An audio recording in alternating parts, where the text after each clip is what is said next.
ভাই, আপনি শেষ। মানে? কি বলছেন? আপনার কেবিন পড়েছে সুজাতা ম্যাডামের সিটের পাশে। আচ্ছা, সুজাতাকে? আর ওনার পাশে পড়েছে তো কি হয়েছে? আরে ভাই, ওই যে সিটে যিনি বসে আছেন উনিই সুজাতা। আরে উনি কারোর সাথে বেশি কথা বলে না, সাহায্য করা তো দূরের কথা, আমাদের কারোর পাশে সিটটা পড়লে আমরা আপনাকে কাজগুলো বুঝিয়ে দিতাম। কি বলছেন? উনি এমন কেন? জানি না ভাই, কেন এমন উনি। আচ্ছা, আপনি এই বইটি পড়ে কিছুটা সাহায্য পেতে পারেন। নাবিলা আমাকে একটি অফিসের কাজে ধারণার উপর একটি বই দিয়ে পড়ল। এই বইটি আপনাকে সাহায্য করবে। ধন্যবাদ। ওকে ভাই, অল দ্য বেস্ট। ধন্যবাদ। তারপর যে যার মতো কাজ করতে গেল, আর আমি ধীরে ধীরে আমার সিটে গেলাম। কিন্তু সুজাতা নামের মেয়েটি একবারও ফিরেও তাকালো না আমার দিকে। কিন্তু আমি নতুন, তাই ভদ্রতা খাতিরে ওনাকে সালাম দিয়ে বললাম, আসসালামু আলাইকুম। ওয়ালাইকুম আসসালাম। আমার দিকে তাকিয়ে সালামের উত্তর দিল, তারপর আবার কাজে মনোযোগ দিল। তাই আমিও আর ওনাকে বিরক্ত করলাম না। আমি আমার সিটে বিসমিল্লাহ বলে বসলাম। তারপর ফাইলটা খুলে বোঝার চেষ্টা করলাম কি পড়তে হবে আমাকে, কিন্তু কিছুই বুঝতে পারছি না। সবকিছু আমার মাথার উপর দিয়ে যাচ্ছে। আমি ফাইলের পাতাগুলো নাচড়া করতে লাগলাম। তখন পাশ থেকে সুজাতা মেয়েটি বলে উঠল, আচ্ছা, আপনার নাম কি? আমি খুশি হলাম, হয়তো উনি আমার অবস্থা দেখে সাহায্য করতে চাইছেন। আমি দেরি না করে দ্রুত আমার নাম বললাম। জি, আমার নাম আলাউদ্দিন। মিস্টার আলাউদ্দিন, আপনি অনেক শব্দ করেছেন, যার জন্য আমি নিজের কাজে মনোযোগ দিতে পারছি না। প্লিজ শব্দ করবেন না। যদি আবার শব্দ করেন, আপনার বিরুদ্ধে আমি কমপ্লেন করতে বাধ্য হব। নিমেষেই আমার মুখ থেকে হাসি উঠে গেল। আশা করি মনে রাখবেন। সরি, এরকম মেয়ে মানুষ আমি জীবনেও দেখিনি। যাই হোক, নিজেকে অনেক অপরাধী মনে হচ্ছে। দীর্ঘ 3 বছর পর ফারিয়ার সাথে আমার দেখা হলো। জানি ফারিয়া আমার উপর প্রতিশোধ নিতেই আমাকে কারো আন্ডারে দেয়নি। আমি ফারিয়ার সাথে যা করেছি, তারপরে যে ফারিয়া আমাকে চাকরিটা দিয়েছে, এটা আমার ভাগ্য। অন্য কেউ হলে আমাকে জুতা পিটা করে অফিস থেকে বের করে দিত। অফিস টাইম, তাই আর পুরোনো কথাগুলো ভাবলাম না। আমি চুপচাপ নাবিলা আপুর দেওয়া বইটা বের করে পড়তে লাগলাম। বইটিতে কীভাবে কাজ করতে হবে লেখা আছে, তবে বইটা পড়ে আমি সম্পূর্ণ বুঝতে পারছিলাম না। অনেকক্ষণ পরে ভাবার পর অনেকটা ধারণা পেলাম আমার কাজ সম্পর্কে। তারপর ফাইলটা নিয়ে ধীরে ধীরে ভেবে চিন্তে কাজ করতে লাগলাম। কাজ সম্পূর্ণ করতে করতে কখন যে লাঞ্চের সময় পার হয়ে গেছে বুঝতেই পারিনি। হঠাৎ নুসরাত আর নাবিলা আপু এসে আমাকে বলল, মিস্টার আলাউদ্দিন সাহেব, লাঞ্চ করবেন না? জি, কখন সময় পার হয়ে গেছে বুঝতেই পারিনি। আমি তাদের দিকে তাকিয়ে বললাম, তাই তো, কাজ সম্পর্কে কোনো ধারণা পেলেন? জি, নাবিলাপুর বইটা দেওয়াতে আমি অনেক সাহায্য পেয়েছি। বুঝলে ভালো। এখন চলুন, লাঞ্চ করবেন। ওকে, চলুন। তারপর আমরা সকলে খেতে গেলাম, কিন্তু সুজাতা মেয়েটি আসলো না। যাই হোক, খাবার টেবিলে বসে আমরা সকলে খাবার খাচ্ছিলাম। তখন আমি সবাইকে একটা কথা জিজ্ঞাসা করলাম, আচ্ছা, একটি কথা জানার ছিল। জি বলুন। বলছিলাম, আমাদের ফারিয়া ম্যাডামের হাজবেন্ড দেখতে কেমন? আরে, ফারিয়া ম্যাডামের হাজবেন্ড আসবে কোথা থেকে? কেন, উনি বিয়ে করেননি? আমি সম্পূর্ণ অবাক হলাম, কারণ এই বিয়ের জন্যই আমার আর ফারিয়ার সম্পর্কটা শেষ হয়ে গিয়েছিল। আরে ম্যাডামের বিয়ের 3 বছর আগে একজনের সাথে আমাদের বস বিয়ে ঠিক করেছিল, মানে ম্যাডামের বাবা। তারপর? আমি তো এটি জানতামই না। কিন্তু বরযাত্রী আসার সময় রাস্তায় তাদের অ্যাক্সিডেন্ট হয়, আর বড় মারা যায়, আর ম্যাডামের বিয়েও হয়নি। আমি সম্পূর্ণ অবাক হয়ে গিয়েছি। তারপর থেকে ম্যাডামেরকে বিয়ে দিতে ম্যাডামের বাবা অনেক জোর করেছে, কিন্তু ম্যাডাম বলে দিয়েছে তিনি আর জীবনে বিয়ে করবেন না, ওনাকে যেন জোর না করে। কি শুনছি আমি? আমার ভালোবাসা এখনো কি আমারই জন্য আছে? আমি জানতাম ফারিয়াকে জোর করে বিয়ে দিচ্ছে ওর বাবা, কিন্তু ওর সাথে যে এমনটা হয়েছে আমি বুঝতে পারিনি। কি হলো আপনার? চুপ কেন? নাবিলা আমাকে বলল, না কিচ্ছু না, চলুন যাই এখন। তারপর সকলে যার যার কাজে লেগে গেলাম। সত্যি বলতে আমার আর একটু কাজে মন বসছে না। ফারির সাথে কথা বলতে খুব ইচ্ছে করছে। আমি অনেক বোকা। আমি যদি তখন ফারির খবর রাখতাম তাহলে আমি হয়তো এই কথাগুলো জানতে পারতাম, আর ভালোবাসা আমার কাছেই থাকতো। কিন্তু বোকামির মতো আমি ফারিয়াকে সব জায়গা থেকে ব্লক করে দিয়েছিলাম। আমি ওর থেকে দূরে থাকতে আমি বিশ্ববিদ্যালয় থেকে চলে গিয়েছিলাম একটা অন্য জায়গাতে, যাতে ফারিয়াকে ভুলে যেতে পারি, যাতে ফারিয়া আমার কোনো খোঁজ না পায়। কিন্তু আমি তখন ভুল করেছিলাম, অনেক বড় ভুল, যা আমি এখন হারে হারে টের পাচ্ছি। আমি এখন কি করব? আমি কি এখন ফারিয়ার কাছে গিয়ে আবার ভালোবাসার কথা বলবো? না, এটি করব না। এটি করলে ও আমাকে লোভী বলবে। জানি না কি করব। আমি ধীরে ধীরে কাজ করতে লাগলাম। এরপর ফাইলের কাজটি শেষ করলাম। কাজটি করতে বইটা আমাকে অনেক সাহায্য করেছে। ছোট্ট একটি বই, আমি সম্পূর্ণ ভালো মতো পড়েছি বলে ফাইলের কাজটি শেষ করতে পেরেছি। মনে হচ্ছে কাজটি সম্পূর্ণ নির্ভুলভাবে করেছি। আমি ফাইলটি নিয়ে ফারিয়ার রুমের দিকে যেতে লাগলাম। ফারিয়ার রুমের সামনে গিয়ে, ম্যাম আসতে পারি? জি, আসুন। ম্যাম, ফাইলটির কাজটি করে শেষ করেছি, একটু দেখবেন কাজটি ঠিক হয়েছে কিনা। ফারিয়া অবাক হয়ে আমার দিকে তাকালো, কিন্তু আমি খেয়াল করে দেখলাম ফারিয়ার চোখ লাল হয়ে আছে। তার মানে ফারিয়া কান্না করেছে, কারণ ফারিয়া প্রচুর কান্না করলে ওর চোখ লাল হয়ে যায়। আমি ফারিয়ার চোখের দিকে তাকিয়ে থাকলাম। ফারিয়া ব্যাপারটা বুঝতে পেরে নিজের চোখগুলো আমার থেকে লুকানোর চেষ্টা করছিল। তাহলে কি ফারিয়া আমার জন্য কান্না করছে? গুড, ভালো কাজ করেছেন। কোনো ভুল হয়নি? সত্যি বলছেন? ঠিক হয়েছে, খুশি হয়ে। কার কাছ থেকে সাহায্য নিয়েছেন? ম্যাডাম, কারো কাছ থেকে সাহায্য নিইনি, বই পড়ে ধারণা পেয়েছিলাম। এই ফাইলটি ধরুন, কালকে দুপুরে দেবেন। মনে রাখবেন 1,00,000 টাকার ফাইল এটি। ম্যাডাম, এত বড় কাজ আমাকে দিচ্ছেন, আমি কি পারবো? পারবেন কিনা জানি না, তবে মনে রাখবেন ভুল করলে আপনার চাকরি চলে যেতে পারে। আপনি এখন আসতে পারেন। বুঝতে পারলাম ফারিয়ার মনে আমার জন্য আর কোনো ভালোবাসা নেই, আছে শুধু ঘৃণা। যদি এতই ঘৃণা করো তাহলে কান্না কেন করছো? আমি মাথা নিচু করে বের হয়ে আসলাম। তারপর সময় মতো অফিসে কাজ শেষে বাসায় আসলাম। বাসায় আসার সময় মনে পড়লো ছোট বোন বলেছিল ওর জন্য কিছু খাতা কলম নিয়ে যেতে। পকেটে দেখি 200 টাকা আছে। ওই টাকা দিয়ে খাতা কলম কিনে বাসায় গেলাম। বাসায় গিয়ে দেখলাম বাবা আমার মুখে হাসি, কারণ আমি চাকরি পেয়েছি। আমাদের দুঃখের দিন শেষ হবে। তারপর ছোট বোন আমার কাছে ছুটে আসলো। বোন এসে বলল, ভাইয়া, আমার প্রাইভেটে 3 মাসের বেতন বাকি। স্যার বলেছে এই মাসে সব বেতন না দিলে যেতে বারণ করেছে। কবে মাস শেষ হবে? আর 3 দিন পর। ওকে, আমি সব দিয়ে দেবো। বাবা, তোমার বাবার ওষুধও শেষ হয়ে গিয়েছে।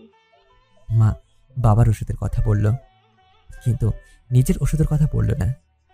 কিন্তু আমি জানি মার ওষুধও শেষ। আচ্ছা মা, আমি কালকে তোমাদের দুজনের ওষুধ এনে দেবো, কিন্তু টাকা কোথায় পাবো জানি না। আমার কাছে শেষ 200 টাকাই ছিল, যা দিয়ে বোনের জন্য খাতা কিনেছি। বোনকে খাতা কলমগুলো দিলাম। বোন খুশি হয়ে ও রুমে চলে গেল। বাবা, আর খাবার খেয়ে নি। না মা, খাবো না, বাইরে থেকে খেয়ে আসছি। আমার গলা দিয়ে খাবার নামবে না, কারণ মাথায় সংসার চালানোর চিন্তা। আমি আর কিছু না বলে রুমে এসে শুয়ে পড়লাম। পরিবারের বড় ছেলেদের কষ্টগুলো হয়তো 4 দেওয়ালের মধ্যেই থেকে যায়। পেটে ক্ষুধা পেয়েছে, তবুও কেন জানি খেতে ইচ্ছে করছে না। মাথার মধ্যে একটি চিন্তায় ঘুরপাক খাচ্ছে, আগামীকাল মা বাবার জন্য ওষুধ, বোনের টিউশনের খরচ, কলেজের মাসিক খরচ আমি কিভাবে দেব? আমার কাছে তো একটি টাকাও নেই। হঠাৎ আমার রুমে আমার ছোট বোনটি আসলো, হাতে দেখি খাবারের প্লেট। ভাইয়া, তুই আবার আসলি কেন? আর এগুলো কি? খাবারটা খেয়ে নাও। বোন, আমার ক্ষুধা লাগেনি, আমি খাবো না, তুমি এসব নিয়ে যাও। কথাটি ওকে হাসি মুখেই বললাম। এটা বলার পর বোন আমার মাথার কাছে এসে পড়ল। ভাইয়া, মিথ্যা বলছো কেন? আমি জানি তোমার অনেক ক্ষুধা লাগছে। আরে মিথ্যে বলবো কেন? আমি কি আমার মিষ্টি বোনকে মিথ্যে বলতে পারি? হাসি দিয়ে রোদেলাকে আমার বুকে জড়িয়ে নিলাম। আর হ্যাঁ, আমার বোনের নাম রোদেলা। হয়েছে, আর মিথ্যা বলতে হবে না। তুমি উঠে বসো, আমি খাইয়ে দিচ্ছি। তাই তুই খাইয়ে দিলে ক্ষুধা না থাকলেও খাবো। তাহলে উঠে বসো। তারপর আমি উঠে বসলাম। রোদেলা খাবারগুলো আমাকে খাইয়ে দিতে লাগলো। আচ্ছা, তুই খেয়েছিস তো? আমি খাইছি। গুড। আচ্ছা ভাইয়া, একটা কথা বলি। বল। ভাইয়া, আমাদের জন্য তোমার অনেক কষ্ট হয় না? কি বলছিস পাগলি? কষ্ট হবে কেন? আমি রোদেলার মুখে হাত দিয়ে কথাটি বললাম। এই যে সংসার চালানো, আমার পড়াশোনার খরচ, বাবার ওষুধ, এত টাকা দরকার। আমি জানি ভাইয়া, তোমার অনেক কষ্ট হয় টাকা জোগাড় করতে। রোদেলা কান্না করে দিয়ে আমাকে জড়িয়ে ধরল। আরে পাগলি, কান্না করছিস কেন? কথাটা আমি ওকে অবাক হয়ে বললাম। আমরা তোমার জন্য কিছুই করতে পারি না জানো ভাই। আমার অনেক কষ্ট হয় যখন তোমার কাছে টাকার কথা এসে বলি। আমি জানি আমার ভাইয়ের কাছে কোনো টাকা নেই, কিন্তু তবুও আমি স্বার্থপরের মতো এসে তোমার কাছেই বলি। এই বোন, কি বলছিস তো এগুলো? তোরাই তো আমার সব কিছু, তোদের জন্যই তো আমি টাকা উপার্জন করি, আর তুই এখন এগুলো কি বলছিস? ভাগলি বোন আমার, শোন, আমি আর বেকার নেই, আমি এখন চাকরি পেয়েছি। তোর যখন যা দরকার আমার কাছে এসে বলবি, তোর ভাইয়ের কাছে এসে বলবি, কেমন? আমি তোমাকে খুব ভালোবাসি ভাইয়া। আমিও তোদেরকে অনেক অনেক অনেক ভালোবাসি। তোদের জন্য তো আমি সব কিছু করতে পারি। তোদের কথা চিন্তা করেই তো আমি আমার ভালোবাসার মানুষটিকে ছেড়ে অনেক দূরে চলে আসছি।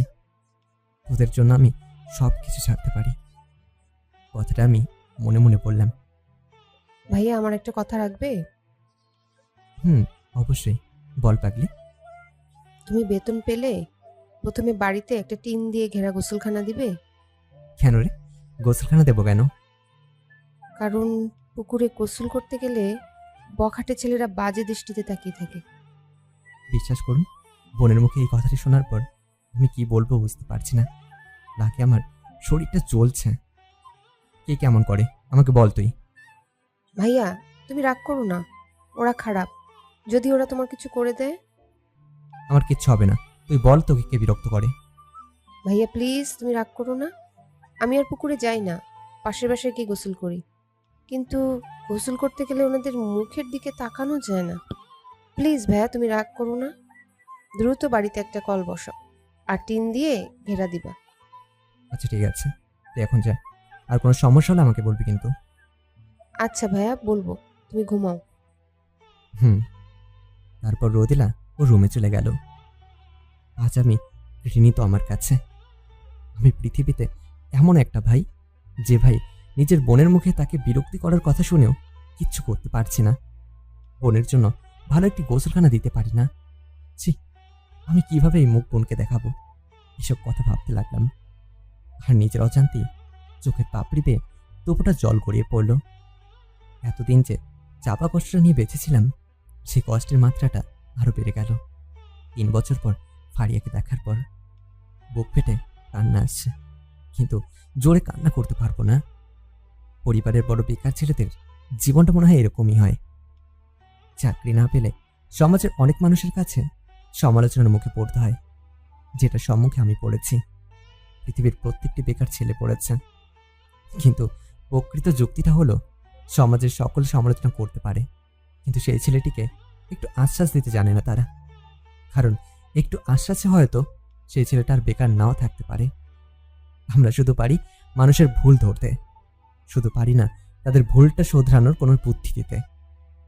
আপনাদের কাছে একটা কথা বলি, সমাজে কিছু শিক্ষিত গাঁজাখোর মদখোর লোক আছে, যারা শিক্ষিত হয়েও অশিক্ষিতদের মতো কাজ করে। গ্রামের গরিব পরিবারের কোনো ছেলে যদি ঢাকা বিশ্ববিদ্যালয়ের চান্স পেয়ে পরীক্ষা দিতে যায়, তখন কিছু মানুষ কি বলে তা জানেন? বলে বাপে কাজ করছে চাষাগিরি, আর তার ছেলে মনে হয় বিশ্ববিদ্যালয়ে চান্স পাবে। চান্স তো পাবেও না, বরং টাকাগুলো নষ্ট করে এসে এই চাষের কাজই করতে হবে।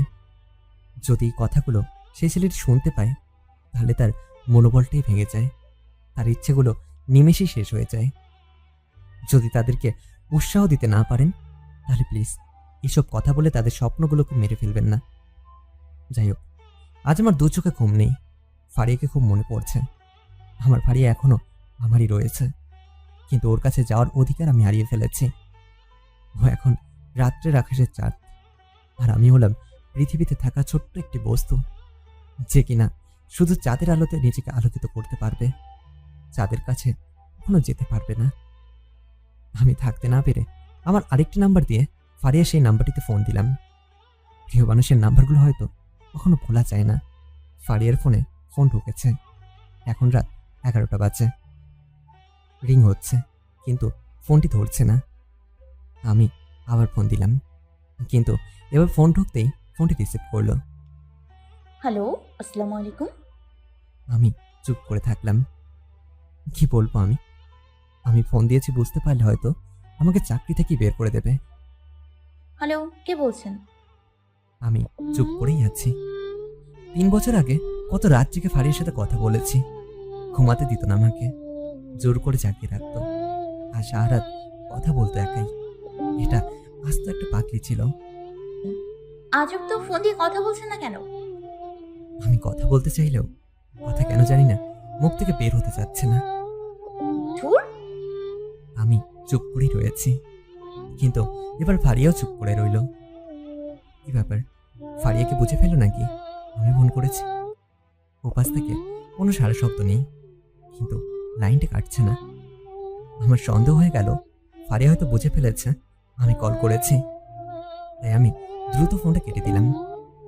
আল্লাহ, যদি ধরা খেয়ে যাই তাহলে আমার খবর আছে।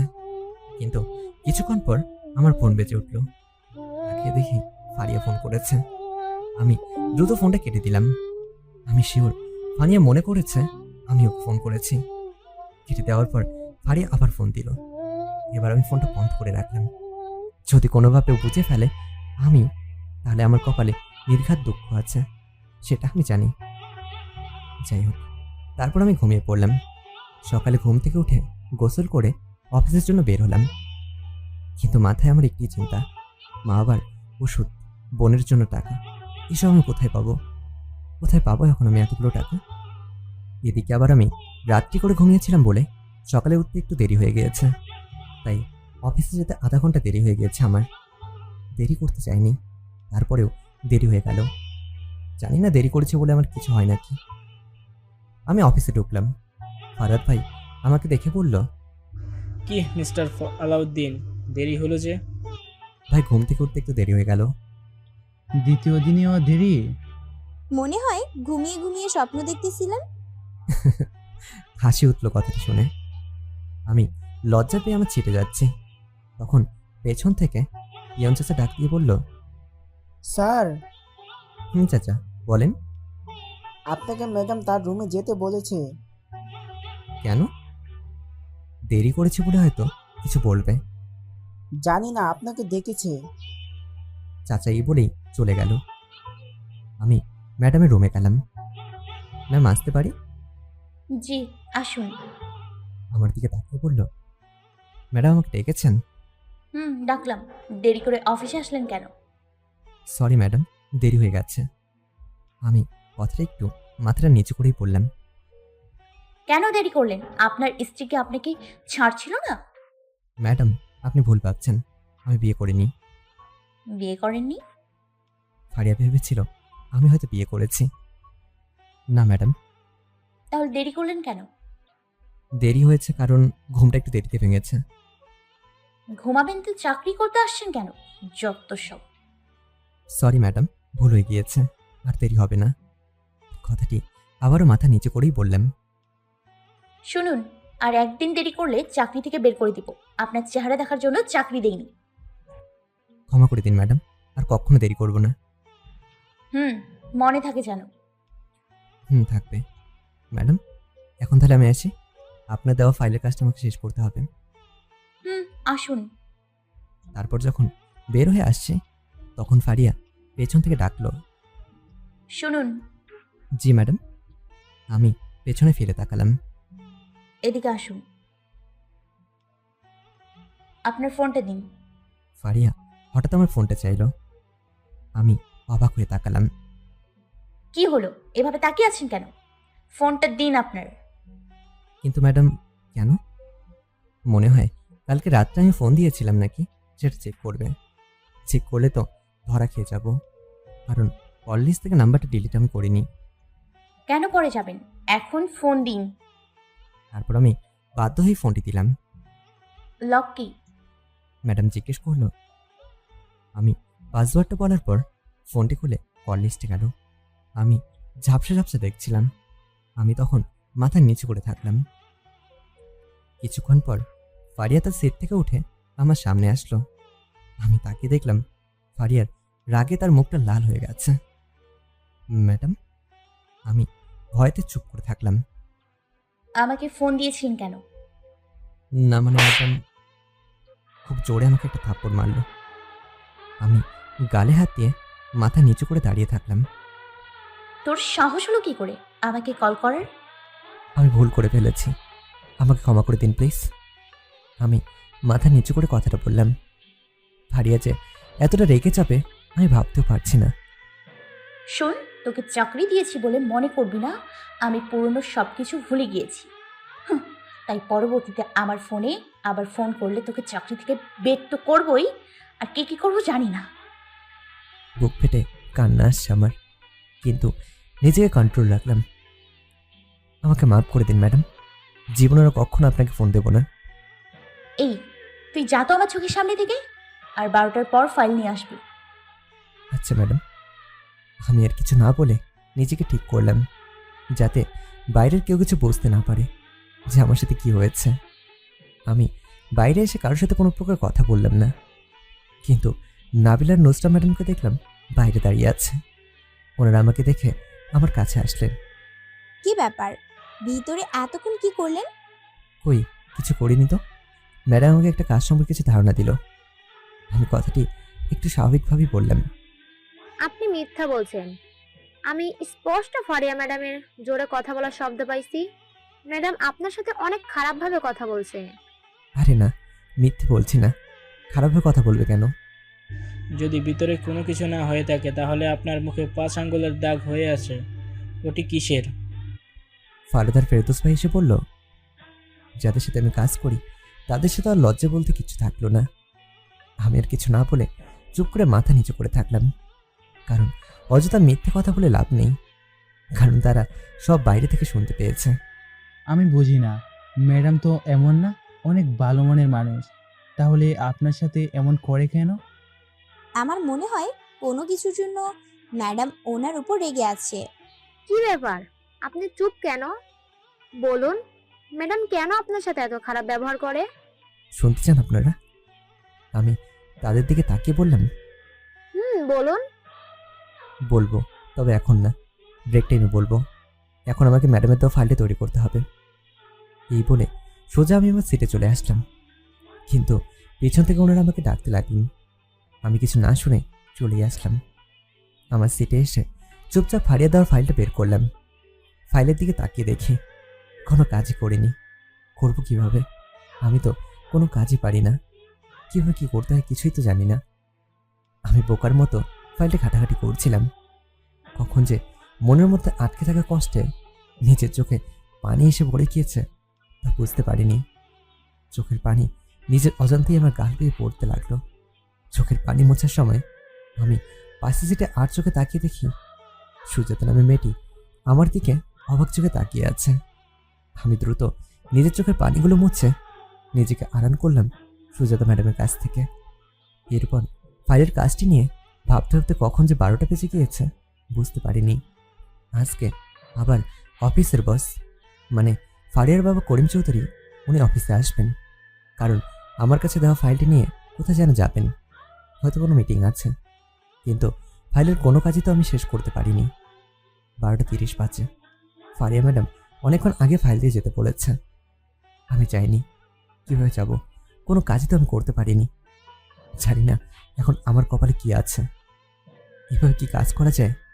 জানি না কি করব, বুঝি না কাজের তাড়না। ভাবছি কাজটি নিজে থেকে ছেড়ে দেব। এভাবে অপমান হতে আর ভালো লাগছে না। এতে আমার পরিবারের যা হওয়ার হবে। অন্য চাকরি দেখব, না হলে রিক্সা চালিয়ে পরিবার চালাবো। তবু আর এখানে থাকতে পারবো না। এইসব যখন বসে বসে ভাবছিলাম, তখন হঠাৎ ফারিয়া ম্যাডাম তার রুম থেকে বের হলেন আর সোজা আমার কাছে আসলেন। ফারিয়া ম্যাডামকে দেখে সকলে দাঁড়িয়ে গেলেন, আমিও দাঁড়ালাম। ফারিয়া আমার কাছে এসে বলল, ফাইল কোথায়? আমি ফাইলটা ভয়ে ভয়ে ম্যাডামকে দিলাম। ম্যাডাম ফাইলটা খুলে দেখলো ফাইলের কোনো কাজই হয়নি। এতে উনি প্রচণ্ড রেগে গেলেন আর ফাইলটা জোরে আমার মুখের ওপর ছুঁড়ে মারলেন। কি করেছেন এগুলো? কোনো কাজই তো শেষ করতে পারেননি। আমি চুপচাপ মাথা নিচু করে দাঁড়িয়ে থাকলাম। ছেলে খেলা মনে করেছেন? 1 লক্ষ টাকার প্রজেক্ট এটি। তার থেকে বড় কথা, তাদের সাথে আমাদের সম্পর্কটা কি হবে যদি ফাইলটা এখন জমা না দিতে পারি? আমি কি বলবো, কিচ্ছু বুঝছি না। আপনাদের বস আসতেছে, কি বলবেন ওনাকে? বলতে না বলতে বস রুমে এসে হাজির। কি হয়েছে এখানে? স্যার, কাজের ফাইলের কাজ শেষ হয়নি বলে ম্যাডাম ওনার সাথে রাগারাগি করতেছে। কোন ফাইল? যেই ফাইলটা নিতে আপনি এসেছেন। হোয়াট? কাজ শেষ হয়নি মানে? এখন তো সে ফাইলটা আমার লাগবে। এই নতুন স্টাফ কাজ করতে পারেনি। তারপর বস অনেকটা রেগে গিয়ে আমার কাছে আসলো। কি ভেবেছোটা কি নতুন কাজে যোগ দিয়ে কাজে চুরি করা না? কেন কাজ করো না বেয়াদব ছেলে? আমি আর সহ্য করতে না পেরে চোখ দিয়ে পানি বের হয়ে গেল। তাই একদম কান্না করবে না। কাজ করেনি কেন তাই বলো, না এটা ধাক্কা দিয়ে অফিস থেকে বের করে দেবো। Sorry sir. সরি? কিসের সরি? কাজ করনি কেন? স্যার, আমি একটা কথা বলি।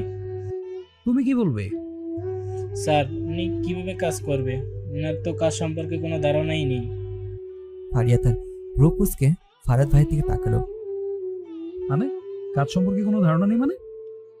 মানে বস, উনি তো নতুন, আর নতুন স্টাফের কারো আন্ডারে কাজ করতে দিতে হয়, এটাই নিয়ম। কিন্তু পারিয়া ম্যাডাম ওনাকে কারো আন্ডারেই দেননি, সো উনি কাজ পারবে কিভাবে? হোয়াট? পারিয়া, কি শুনছি এগুলো? এগুলো কি সত্যি? সত্যি। কিন্তু আমি তো ভেবেছিলাম ওই কাজগুলো পারবে। ভেবেছিলাম মানে? নতুন স্টাফ কারো আন্ডারে দেওনি, তারপর আবার এত বড় কাজ তার কাছেই দিছো? সব দোষ তো তোমার, ছেলেটার তো কোনো দোষ নাই। বসের ফোনে ফোন আসলো। সরি। তোমার কাছ থেকে আমি এটা আশা করিনি। এই যে দেখো, ফাইলের জন্য ফোন দিচ্ছে, কি বলবো তাদের এখন? আমার মতো ফারিয়াও চুপ করে দাঁড়িয়ে থাকলো। তারপর বস ফোনটি রিসিভ করলো। তারপর বস ফোনের ওপাশে থাকা লোকটিকে বলল, হ্যাঁ, আসলে একটু সমস্যার কারণে 1 ঘন্টা দেরি করে ফেলেছে ফাইলটা দিতে। 1 ঘন্টা পর দিলে কোনো সমস্যা হবে? ওপাশ থেকে কি বললো আমি জানি না। অনেক অনেক ধন্যবাদ। 1 ঘন্টা পর ফাইল নিয়ে আমি আসতেছি। বস এই বলে ফোনটা কেটে দিল। ফোন কেটে দেওয়ার পর, শোনো সকলে, তোমরা সকলে মিলে 1 ঘন্টার মধ্যে ফাইলটা রেডি করবা। আমি ভেতরে আছি। ওকে স্যার, আমরা দেখতেছি। এই বলে ফারাদ, ফেরদৌস, নুসরাত, নাবিলা সকলে মিলে ফাইলের কাজটা করতে লাগলো। আর বস আমাকে বলল, এই ছেলে, নাম কি তোমার? জি, আলাউদ্দিন স্যার। বলো, তুমি কার আন্ডারে কাজ করবা? আপনারা যার আন্ডারে দেবেন। স্যার, ওনার সিট আমার পাশে, তাই ওনাকে আমার আন্ডারে দেন। আমরা সকলে সুজাতার দিকে তাকালাম। এই তো পাওয়া গিয়েছে। আজ থেকে তুমি সুজাতার সাথে কাজ করবা। বস এই বলে তার রুমে চলে গেল। এদিকে ফারিয়া আর ফারাদ ভাইরা মিলে ফাইলটি তৈরি করতে লাগলো। আর এদিকে সুজাতা ম্যাডাম ডাকলো। আমি ওনার কাছে গেলাম আর ওনার পাশে বসলাম। আচ্ছা, একটা কথা বলুন তো, জি বলুন। আপনার সাথে ফারিয়া ম্যাডাম এমন করলো কেন? প্রথম দিন থেকেই দেখছি আপনার সাথে ম্যাডাম রুড বিহেভ করে, কিন্তু কেন করে এমন? শুনতে চান? অবশ্যই বলুন। বলবো, তার আগে আমার কিছু প্রশ্নের উত্তর দিন। ওকে, বলুন, কি জানতে চান? আপনি কারোর সাথে কথা বলেন না কেন? আর হঠাৎ কেন আমাকে আপনার আন্ডারে নিলেন? আমার ভাল লাগে না, তাই চুপচাপ থাকি। আপনি যেদিন সবার সাথে মিলেমিশে থাকবেন, সবার সাথে ফ্রি হবেন, সেদিন বলবো ফারিয়া ম্যাডাম কেন আমার সাথে এমন করে। যদি আজই সবার সাথে কথা বলি?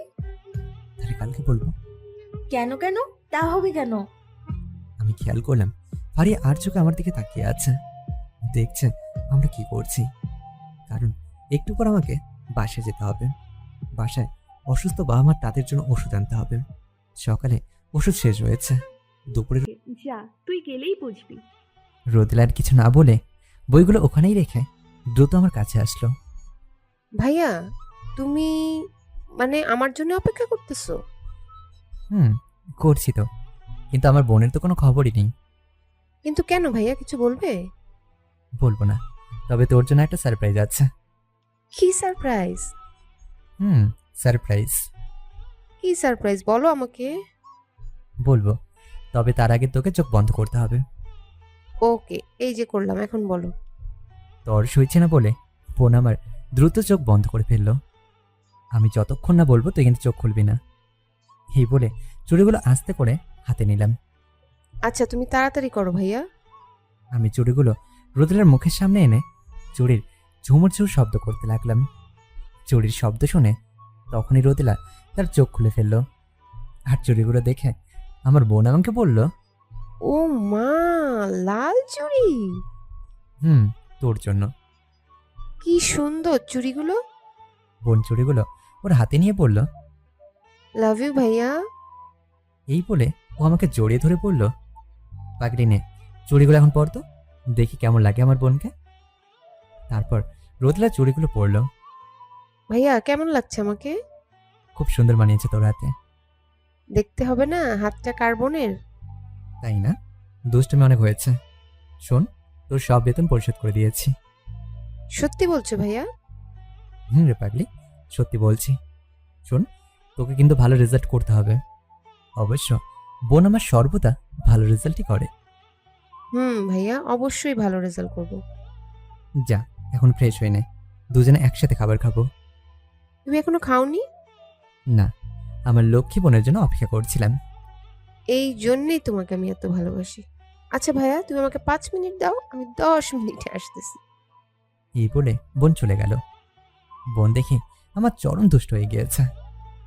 তারপর খাবার খাওয়ার পর ফোনের সিমগুলো যত্ন সহকারে মানিব্যাগের ভেতর রেখে দিলাম, কারণ ফোনটা তো আর নেই। এদিকে ফারিয়া বাসায় এসে না খেয়ে তার রুমে চলে গেল। তার বাবা তাকে আজ বকছে, এর জন্য ফারিয়া অনেক রেগে আছে। তার বাবার প্রতি কোনো রাগ নেই, রাগ শুধু আমার উপর, কারণ বকা খেয়েছে আমার জন্য। ফারিয়া শুধু ভাবছে কিভাবে আমার সাথে প্রতিশোধ নেবে। পরের দিন সকাল সকাল আমি অফিসে রওনা দিলাম, কারণ দেরি হলে আর হয়তো চাকরিটাই থাকবে না। তাই দ্রুত অফিসে গেলাম। অফিসে যাওয়ার পর দেখি সকলে মিলে আড্ডা দিচ্ছে, তাদের মধ্যে সুজাতাও রয়েছে।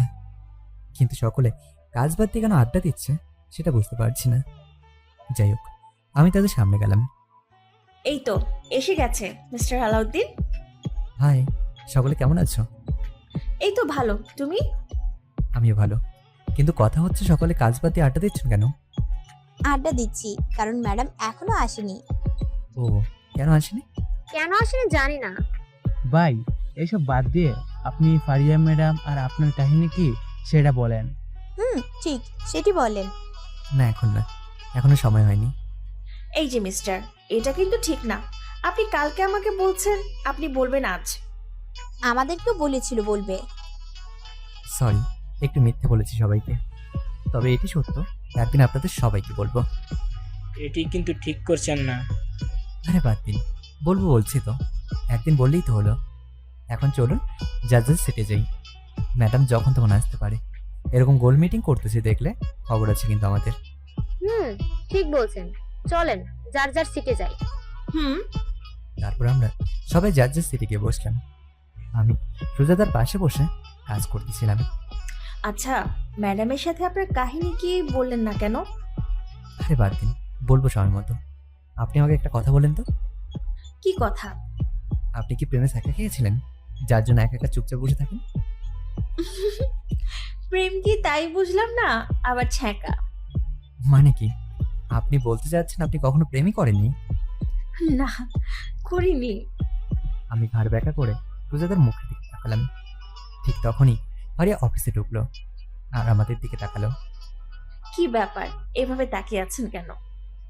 না, আমি দেখছি এই যুগের মেয়ে নাকি প্রেম করেনি। বিষয়টা খুবই রহস্যজনক।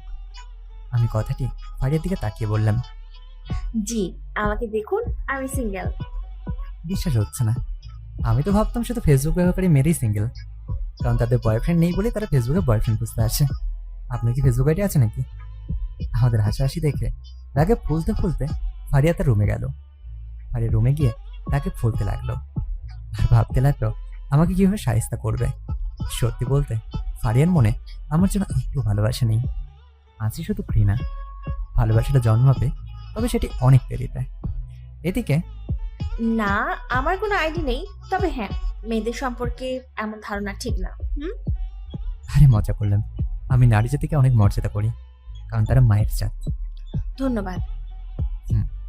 আমি আর সুজাতা বসে গল্প করছিলাম আর কাজ শিখছিলাম। তখন পেছন থেকে পিয়ন আসলো। স্যার, আপনাকে ম্যাডাম ডাকে। আজকে আবার ডাকে কেন? জানি না, আপনাকে এক্ষুনি যেতে বলেছে। পিয়ন এই বলে চলে গেল। দেখি আজ আবার কি বলে। সাবধানে। ভাই আজ আবার ডাকি কেন? গিয়ে দেখি কি বলে। আপনার কপালটা খারাপ। পুরো কপাল। থাকেন দেখি কি বলে। তারপর ম্যাডামের রুমে আসলাম। ম্যাডাম আসবো? আসুন। এই যে অফিসে ভর্তি হয়েছে না, এখনো পর্যন্ত ফারিয়া কখনো আমাকে বসতে বলেনি, আজকেও বললো না। ম্যাডাম আমাকে ডেকেছেন? অফিসে কাজ বাদে তো হাসাহাসি কিসের? কখন হাসাহাসি করলাম ম্যাডাম? আবার মুখের উপর কথা বলেন। আমি নিজের চোখে দেখেছি আপনি কাজ বাদ দিয়ে সুজাতার সাথে মধুর গল্পে আচ্ছন্ন ছিলেন। আসলে ম্যাডাম, কাজের মধ্যে একটি কথাতে হাসছিলাম। এটি হাসাহাসির জায়গা না। কাজ করলে ভদ্রভাবে কাজ করবেন, নিয়ম মেনে কাজ করবেন, ওকে? জি ম্যাডাম, আর হাসাহাসি করবো না। মনে থাকে যেন। ম্যাডাম, মনে থাকবে। এখন আমি আসি? চুপ করে এখানে দাঁড়িয়ে থাকুন। কেন ম্যাডাম? কেন আপনাকে বলতে হবে? দাঁড়িয়ে থাকতে বলেছি, দাঁড়িয়ে থাকুন। আমি চুপচাপ দাঁড়িয়ে থাকলাম, কিন্তু কেন দাঁড়িয়ে আছি সেটা জানি না। হয়তো সুজাতার সাথে হেসে হেসে কথা বলেছি বলে দাঁড়িয়ে থাকাটা আমার শাস্তি হতে পারে। 10 মিনিট ধরে দাঁড়িয়ে আছি। তারপর ম্যাডাম আমার দিকে তাকিয়ে বলল, এই চেয়ারটা নিয়ে ওইখানে যান। কেন ম্যাডাম? আর একবার যদি প্রশ্ন করেন তাহলে আপনার খবর আছে। আমি আর কিছু না বলে চুপচাপ চেয়ার নিয়ে রুমের একপাশে গেলাম ম্যাডামের কথা মতো। আর এদিকে বাইরে সকলে ভাবতে লাগলো আমি ভেতরে এতক্ষণ কি করছি। আমি চেয়ার নেওয়ার পর ফারিয়া বলল, চেয়ারে চুপচাপ বসে থাকুন। আমি চুপচাপ বসে পড়লাম, কিচ্ছু বললাম না। কিন্তু ফারিয়ার এসব করার আঁকা মাথা কিছুই বুঝছিলাম না। আমাকে বসিয়ে রেখে নিজে তার কাজ করতে লাগলো। আরো আধ ঘন্টা নীরবে বসে থাকলাম, কিন্তু ফারিয়া আর কিচ্ছু বলল না। কিন্তু আমার চোখ হঠাৎ ফারিয়ার চোখের মায়া আটকে গেল। ফারিয়ার চোখগুলো টানা হরিণের চোখের মতো, এত সুন্দর চোখ। ওর চোখের দিকে আমি ঘন্টার পর ঘন্টা তাকিয়ে থাকতাম যখন আমাদের রিলেশন ছিল। তাই আমি এক নজরে সেই আগের মতো এক গালে হাত দিয়ে নীরবে ফারিয়ার দিকে তাকিয়ে থাকলাম। কিছুক্ষণ পর ফারিয়া বিষয়টা বুঝতে পারে আমি সেই আগের মতো ওর দিকে তাকিয়ে রয়েছি। তাই ফারিয়া আর কাজে মনোযোগ দিতে পারছিল না, এদিক ওদিক করছিল যাতে আমার দৃষ্টি পড়ে। কিন্তু ফারিয়া খুব ভালো করেই জানে আমি কিভাবে ওর চোখের দিকে তাকিয়ে থাকতাম। ফারিয়ার সহ্য করতে না পেরে সিট থেকে উঠে আমার কাছে আসলো। কি ব্যাপার? কি হচ্ছে এটা? আমার ধ্যান ভাঙলো। কি হচ্ছে ম্যাডাম? আমি না বুঝার ভান করলাম। কিছু বুঝছেন না? আমার দিকে তাকিয়েছিলেন কেন? কোথায় ম্যাডাম? আমি তো আপনার পাশে থাকা ওই চমকপ্রদ কলমটির দিকে তাকিয়ে আছি। ম্যাডাম, কলমটা কত দিয়ে কিনেছেন? এখন কি বলবি রে? আমি মনে মনে বললাম। কি?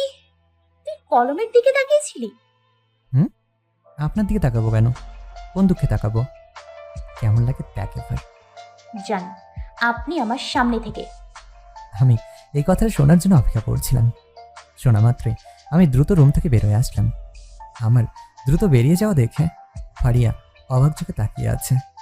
যাই হোক, 1 ঘন্টা পর বাইরে বের হয়ে দেখলাম আরেকটা ঘটনা ঘটেছে।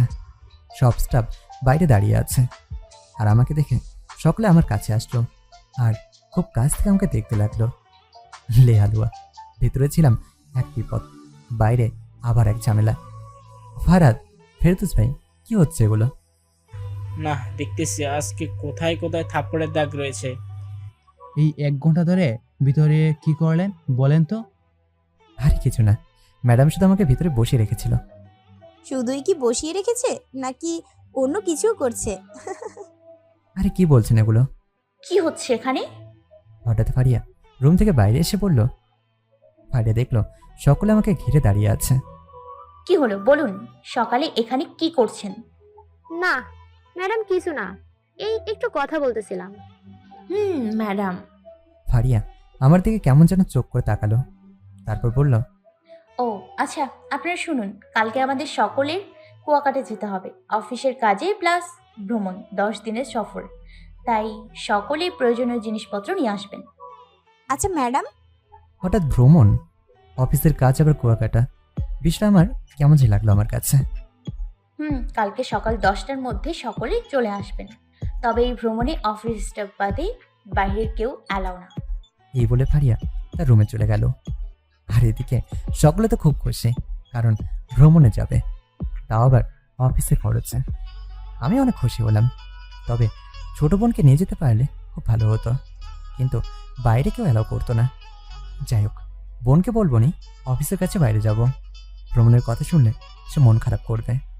তারপর ছুটির সময় আমি ফারাদ ভাইয়ের কাছে গেলাম সাহায্যের জন্য, কারণ 10 দিনের জন্য আমি বাইরে যাচ্ছি। বাসায় কিছু টাকা নিয়ে দেখা গেলে বাবা মা বোন কি খাবেন। ফারাদ ভাই, আমার একটু সাহায্য করবেন? কি সাহায্য বলুন? আসলে বাইরে যাচ্ছি অনেক দিনের জন্য, তো তাই বাড়িতে কিছু টাকা দেওয়ার প্রয়োজন ছিল। যদি কিছু টাকা ধার দিতেন। না, দিব না। মুখের উপর না করে দেবে ভাবতেই পারিনি, মনটা আমার খারাপ হয়ে গেল। আচ্ছা ঠিক আছে, আমি আসি। আপনাকে আমি টাকা দিব কেন? ভাই বলে ডাকছি আপনাকে, আর আপনি কিভাবে এসে টাকা চাচ্ছেন? আমাকে কিছু টাকা ধার দিবেন? বুঝলাম উনি রাগ করেছে, আমি ওভাবে টাকা চেয়েছি বলে। বলুন কত লাগবে? আমি ফারাদ ভাইকে গিয়ে জড়িয়ে ধরলাম, আর আমার চোখ দিয়ে বছরে পানি বেরোতে লাগলো। আরে কান্না করছেন কেন? বলুন কত লাগবে? 5,000 হলেই হবে। ওকে। ফারাদ ভাই 5,000 টাকা বের করে দিল। তখন আবার ফেরদৌস ভাই এসে বলল, ওহো, আমি তাহলে কারো ভাই না? এভাবে বলছেন কেন? আপনি তো আমার ভাই। যদি ভাই হতাম তাহলে আমার কাছে এসে টাকা চাইতেন। সরি ভাই, পরের বার যাবো। ফারাদ ভাই এসে দিল। ধরুন। ফেরদৌস ভাই আরো 5,000 টাকা বের করে আমার হাতে দিল। আরে আমার এত টাকা লাগবে না। ধরুন বলছি। এক প্রকার জোর করে আমাকে টাকাগুলো দিল, আর বলে দিল দুজনে টাকা ফেরত দেওয়ার কথা বললে খবর আছে। খুশিতে আমার চোখ দিয়ে পানি টলমল করতে লাগলো। এরকম সহপাঠীর সাথে কাজ করলে, এদের মতো ভাই থাকলে পৃথিবীটা কত সুন্দর লাগে, বেঁচে থাকতে ইচ্ছে করে তখন। যাই হোক, টাকাগুলো নিয়ে বাসায় গেলাম। বাসায় গিয়ে বোনের বাবা মাকে বোঝালাম যে আমি অফিসের কাজের জন্য বাইরে যাব। তাদের হাতে 5,000 টাকা দিলাম, আর 5,000 টাকা আমার কাছে রাখলাম। রোদেলাকে বললাম এই কদিন কলেজ না যেতে, বাবার কাছেই থাকতে। আর সকালে বোনের কান্না দেখে বাড়ির থেকে আর আসতে ইচ্ছে করছিল না, তবুও চলে আসলাম। বোনটা এমনই, আমি কোথাও গেলেই কান্না শুরু করে দেয়। যাই হোক, অফিসের সামনে এসে সকলে হাজির, আমি শুধু দেরিতে আসছি। আর হ্যাঁ, ফারিয়ার প্রিয় কালার হচ্ছে নীল রং, তাই নীল রঙের পাঞ্জাবি পরে এসেছি। কিন্তু ফারিয়া আমার দিকে একবারও তাকালো না। যাই হোক, খারাপ লাগলেও আমি যাওয়াতে বাদ চলা স্টার্ট করলো। আমার পাশে সুজাতা এসে বসেছে, আর এটি দেখে ফারিয়া রাগে ফুলতে লাগলো। আর ফারিয়া একা আমার পাশে বিপরীত সিটে বসেছে। পুরো একটা বাস, যাত্রী মাত্র 7 জন। আমরা সকলে একত্রে হলাম, মানে পাশাপাশি বসলাম, ভ্রমণটাকে মজাদার করতে। সকলে একত্র হয়ে মজা করতে লাগলাম। বিশেষ করে সুজাতা বারবার আমার গায়ে ঢলে পড়ছিল, আর ফারিয়া তা দেখে রাগে অন্যদিকে তাকিয়েছিল, মাঝে মাঝে আমাদের দিকে তাকাচ্ছিল। যেই ফারিয়া আমার আশেপাশে কোনো মেয়েকে আসতে দিত না, সেই ফারিয়ার সামনে এগুলো হচ্ছে। আশা করি বুঝতে পারছেন সে কি পরিমাণ রেগে যাচ্ছে। যাই হোক, অবশেষে আমরা কক্সবাজার আসলাম। সেখান থেকে জাহাজে উঠলাম সেন্ট মার্টিন যাওয়ার জন্য। কিন্তু পানি দেখে আমি অনেক ভয় পাই, কারণ আমি সাঁতার জানি না, ফারিয়া জানি এটা। যাই হোক, জাহাজে ওঠার পর আমরা সকলে মিলে জাহাজের কিনারায় এসে ওপর থেকে নিচের পানি দেখতে লাগলাম। তীর থেকে অনেক দূরে চলে আসি। অনেক ক্লান্ত লাগছে আমার, চলেন রেস্ট নিই। চলেন সকলে। তারপর সকলে রেস্ট নিতে যেতে লাগলো। কি হলো, আপনি আসছেন না কেন? আপনারা যান, আমার অনেক ভালো লাগছে।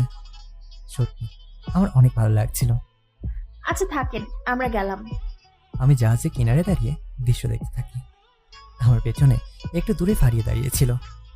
বাকি সকলে একটু আড়ালে যাওয়ার পর ফারিয়ার মুখ হাসি ফুটল, কারণ ফারিয়া এই সময়টার জন্যই অপেক্ষা করছিল। হ্যাঁ, আপনারা যা ভাবছেন তাই। ফারিয়া আমাকে মেরে ফেলার চিন্তা করছিল, তবে এই পরিকল্পনাটি করেছে আবেগের বশে। ফারিয়া নিজেও জানে না সে কি করছে। যাই হোক, সুযোগ বুঝে আশেপাশে কেউ নেই দেখে তখনই ফারিয়া চুপি চুপি দৌড়ে সোজা আমার কাছে চলে এলো। তারপর আমাকে খুব জোরে একটা ধাক্কা দিল, যাতে আমি জাহাজ থেকে সমুদ্রে পড়ে যাই। কারণ ফারিয়া জানতো আমি সাঁতার জানি না। আমাকে মেরে ফেলতে ফারিয়া ম্যাডাম দৌড়ে এসে আমাকে একটা ধাক্কা মারে। ধাক্কা খেয়ে আমি ছিটকে গিয়ে জাহাজের কিনারে থাকা রডের সাথে বাড়ি খাই। বাড়ি খেয়ে আমি রোডের উপর দিয়ে সমুদ্রে পড়ে গেলাম। সমুদ্রে পড়ে যাওয়ার সময় আমি মা বলে একটি চিৎকার দিই, মা! সমুদ্রে পড়ে যাওয়ার সময় নিচ থেকে এক মুহূর্তের জন্য আমার দৃষ্টি উপরে যায়। উপরে আমি স্পষ্ট দেখতে পাই ফারিয়া ম্যাডাম দাঁড়িয়ে আছে আর হাসছে। কিন্তু আমার মা বলে চিৎকার দেওয়াটা ফারাদ ফেরদৌস ভাই শুনতে পেরেছে। এই আলাউদ্দিন ভাই মা বলে চিৎকার দিল মনে হলো। আমারও তো তাই মনে হলো। চলো তো গিয়ে দেখি।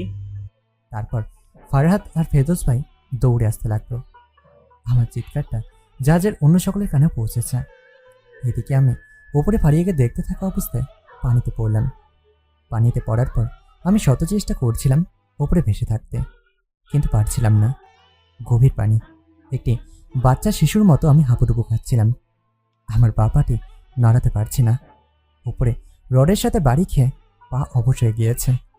ভেসে থাকতে চেষ্টা করছিলাম আর আমি জাহাজ থেকে দূরে সরে যেতে লাগলাম। এদিকে ফারাদ আর ফেরদৌস ভাই এসে দেখে আমার জায়গায় ফারিয়া ম্যাডামকে দাঁড়িয়ে থাকতে। আমাকে দেখতে না পেয়ে ওনারা দ্রুত ম্যাডামের পাশে এসে দেখে ম্যাডাম নিচে তাকিয়ে হাসছে, আর ওনারাও নিচে তাকিয়ে দেখে আমি নিচে সমুদ্রের পানিতে পড়ে রয়েছি। ফারাদ আর ফেরদৌস ভাই দ্রুত কোনো কিছু না ভেবে সেখান থেকে পানিতে লাফ দেয়। এটি দেখে ফারিয়া ম্যাডাম অবাক চোখে তাকিয়ে রয়েছে। ফারাদ আর ফেরদৌস ভাইয়ের লাফ দেওয়া দেখে অন্যরা দ্রুত সেখানে আসে, আর তারা দ্রুত গোলগাল টায়ারের মতো কি যেন যেটি মানুষকে পানিতে ভাসিয়ে রাখে সেটি ফেলে দেয়। এদিকে আমি ফারাদ আর ফেরদৌস ভাইয়ের থেকে অনেকটা দূরে ছিলাম। আমি আর বেশিক্ষণ বেশি থাকতে পারছিলাম না। আমি ধীরে ধীরে পানিতে ডুবে যেতে থাকি। পানিতে ডুবে যাওয়ার আগ মুহূর্ত পর্যন্ত আমি দেখতে পাই ফারাদ আর ফেরদৌস ভাইরা আমার কাছে আসার চেষ্টা করছিল, কিন্তু সমুদ্রের ঢেউয়ের জন্য তারা খুব দ্রুত আমার কাছে আসতে পারছিল না। তারপর আমার আর কিছুই মনে নেই। হ্যাঁ, আমি পানিতে ডুবেছি। কিন্তু অবাক করে দিয়ে যখন আমার জ্ঞান ফিরল, তখন আমি নিজেকে সমুদ্রের মধ্যে ছোট্ট একটা স্পিড বোটে আবিষ্কার করলাম। আর ফারাদ ভাই আমার পেটে চাপ দিচ্ছিল। আমার মাথা ছিল ফেরদৌস ভাইয়ের কোলে। আমি কাশি দিয়ে উঠলাম। আমার নাক মুখ দিয়ে পানি বেরোতে লাগলো। এই আলাউদ্দিনের জ্ঞান ফিরেছে? দেখি দেখি ভাই আপনার এখন কেমন লাগছে? আমার আর বুঝতে বাকি রইল না ফারাদ আর ফেরদৌস ভাই আমাকে মৃত্যুর মুখ থেকে বাঁচিয়ে নিয়ে আসছে। আমি ফারাদ আর ফেরদৌস ভাইকে জড়িয়ে ধরে কান্না করে দিলাম। আপনারা না থাকলে আমি হয়তো আর এই পৃথিবীতে থাকতাম না, কথাটা আমি কান্না করে দিয়ে বললাম। আরে কান্না করছেন কেন? আমরা না আপনার ভাই? ভাইদের চোখের সামনে এক ভাই মরে যাবে, এটি হতে দিই কিভাবে?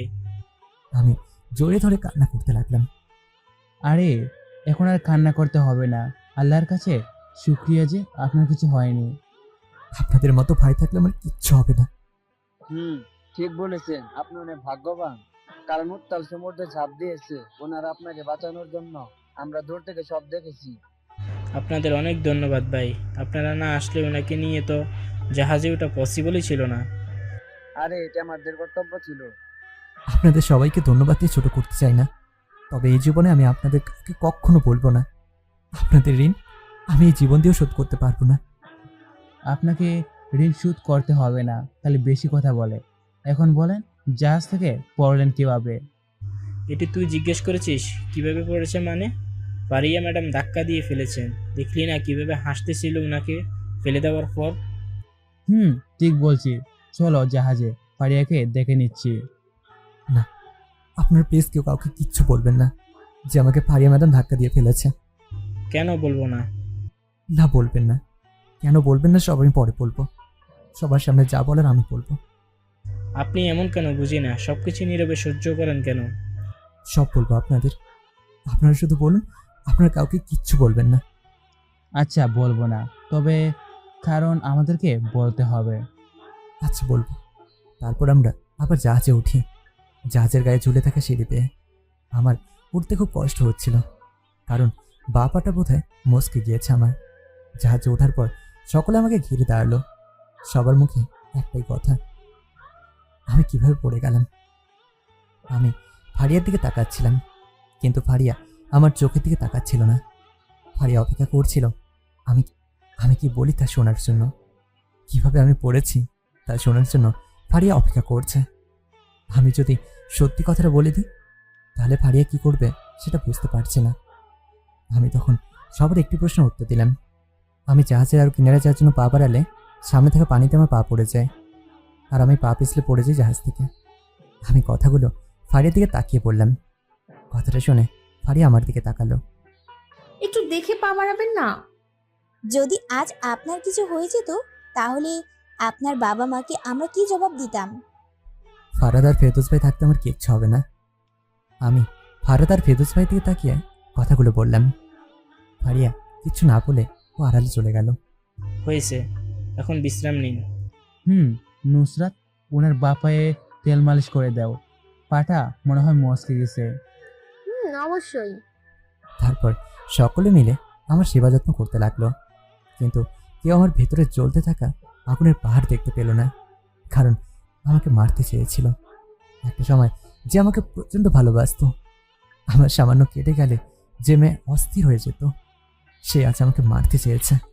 যাই হোক, আমরা সেন্ট মার্টিন আসার পর সকলে বিশ্রাম নিতে চলে গেল, কারণ পৌঁছেছি এখানে রাত 8টায়। আমি ফারাদ আর ফেরদৌস ভাই এক রুমেই একসাথে ছিলাম। 1 ঘন্টা বিশ্রাম নেওয়ার পর আমি বাইরে গেলাম ফেরদৌস ভাইয়ের আনা গিটারটা নিয়ে। পায়ে ব্যথা, তবুও গেলাম। কোথায় যাচ্ছেন? তীরে যাচ্ছি সমুদ্রের ঢেউয়ের সাথে কথা বলতে। যান, আমরাও আসতেছি কথা বলার জন্য। ওকে, আসতে থাকুন, আমি যাচ্ছি। এই বলে আমি ধীরে ধীরে সমুদ্রের তীরে এসে দেখি ফারিয়া একা একা সমুদ্রেতে দাঁড়িয়ে আছে। আমি ফারিয়াকে দেখে এক হাতে গিটার আর এক হাতে পাশের টেবিলে পড়ে থাকা ফল কাটার ছুরিটা নিয়ে ফারিয়ার দিকে যেতে লাগলাম। কি ভাবছেন ছুরি দিয়ে ফারিয়াকে মারবো? আরে না, মারবো না। আমি ছুরিটা হাতে নিয়ে ফারিয়ার পিছনে গিয়ে দাঁড়ালাম। তারপর বললাম, যে ছেলেটার একটু যন্ত্রণায় যে মেয়েটি অঝরে কান্না করতো, আর সেই মেয়েটি সেই ছেলেটাকে মেরে ফেলতে চেয়েছিল। আমি পেছন থেকে দাঁড়িয়ে কথাগুলো বললাম। ফারিয়া পেছনে তাকিয়ে দেখলো আমি দাঁড়িয়ে রয়েছি। আমাকে দেখা মাত্রই সে চলে যাচ্ছিল। তখন আমি বললাম, যেও না, 1 মিনিট কথা বলতে চাই। ফারিয়া দাঁড়িয়ে গেল। কি বলবেন বলেন। আমি 1 মিনিট আগের ফারিয়ার সাথে কথা বলতে চাই। মরে গিয়েছে আগের ফারিয়া, নেই সেই আগের ফারিয়া। রাতের অন্ধকারে 4 দেয়ালের মধ্যে চোখের জল ফেলতে ফেলতে সেই ফারিয়া মরে গেছে। জানি অনেক কেঁদেছো তুমি, তোমার চোখের জলের সাথে জড়ে গিয়েছে আমার প্রতি তোমার ভালোবাসাটা। রয়েছে শুধু ঘৃণাটা, যে ঘৃণার জন্য তুমি আজ আমাকে মারতে চেয়েছিলে। ফারিয়ার মুখে কোনো কথা নেই। আমাকে মারতে চাও, একবার বলতে পারতে, আমি নিজের থেকে তোমার কাছে চলে আসতাম, মেরে দিতে। কেউ জানতেও পারতো না, কেউ বুঝতেও পারতো না। আমি ফারিয়ার কাছে গিয়ে দাঁড়ালাম আর বললাম, এই নাও ছুরি, আমার হাতে রগগুলো কেটে দাও। বিশ্বাস করো, আমি একটু শব্দ করব না। ওই যে দেখছো নারকেল গাছ, ওই গাছের আড়ালে বসে থাকবো যতক্ষণ আমার মৃত্যু হয়। চোখ ভরা পানি নিয়ে ফারিয়া আমার দিকে তাকালো। ধরো, আমাকে মেরে ফেলো, কেউ জানবে না আমাকে কে মেরেছে। ফারিয়া কিছু না বলে কান্না করতে করতে চলে গেল। চলে যাচ্ছ কেন? মেরে যাও আমাকে, আমি তোমার হাতেই মরতে চাই। আমি কান্না করতে করতে ওখানে বসে পড়লাম। ওখানে বসে সমুদ্রের ঢেউয়ের সাথে কান্না করতে লাগলাম। কান্নার শব্দগুলো বিলীন হয়ে যাচ্ছিল ঢেউয়ের শব্দের সাথে। কিছুক্ষণ পর খেয়াল করলাম ফারাদ, ফেরদৌস, নাবিলা, নুসরাত, সুজাতা সকলে আমার কাছে আসছে। আমি চোখের পানি মুছে গিটারটা নিয়ে বাজাতে লাগলাম। আমি ইউনিভার্সিটি জীবনে অনেক গান করেছি, গিটার বাজিয়েছি। গানের গলাটা মোটামুটি ভালো। আমার কাছে সকলে আসার পর, কি ব্যাপার, মনে সুখে গিটার বাজানো হচ্ছে দেখি? আমাদের ভয় পাইয়ে দিয়ে স্যার এখানে বসে বসে মনে সুখে গিটার বাজাচ্ছে। তো কি শুধু গিটার বাজানোই হবে নাকি সাথে গানও হবে? প্রথমত মনের সুখে না, মনের দুঃখে গিটার বাজাচ্ছি। ভাই, তাহলে মনের দুঃখে গিটারের তালে তালে গান হয়ে যাক। গান হতে পারে, তাহলে কি গান গাইবো? গানের গলা কিন্তু ভালো না। অবশ্যই, গানের গলা যেমনই হোক। ওকে। তারপর সেই প্রিয় গানটি ধরলাম, যে গানটি আমি ফারিয়াকে শোনাতাম ইউনিভার্সিটিতে পড়ার সময়। গিটারের তালে তালে আমি গানটি গাওয়া শুরু করলাম।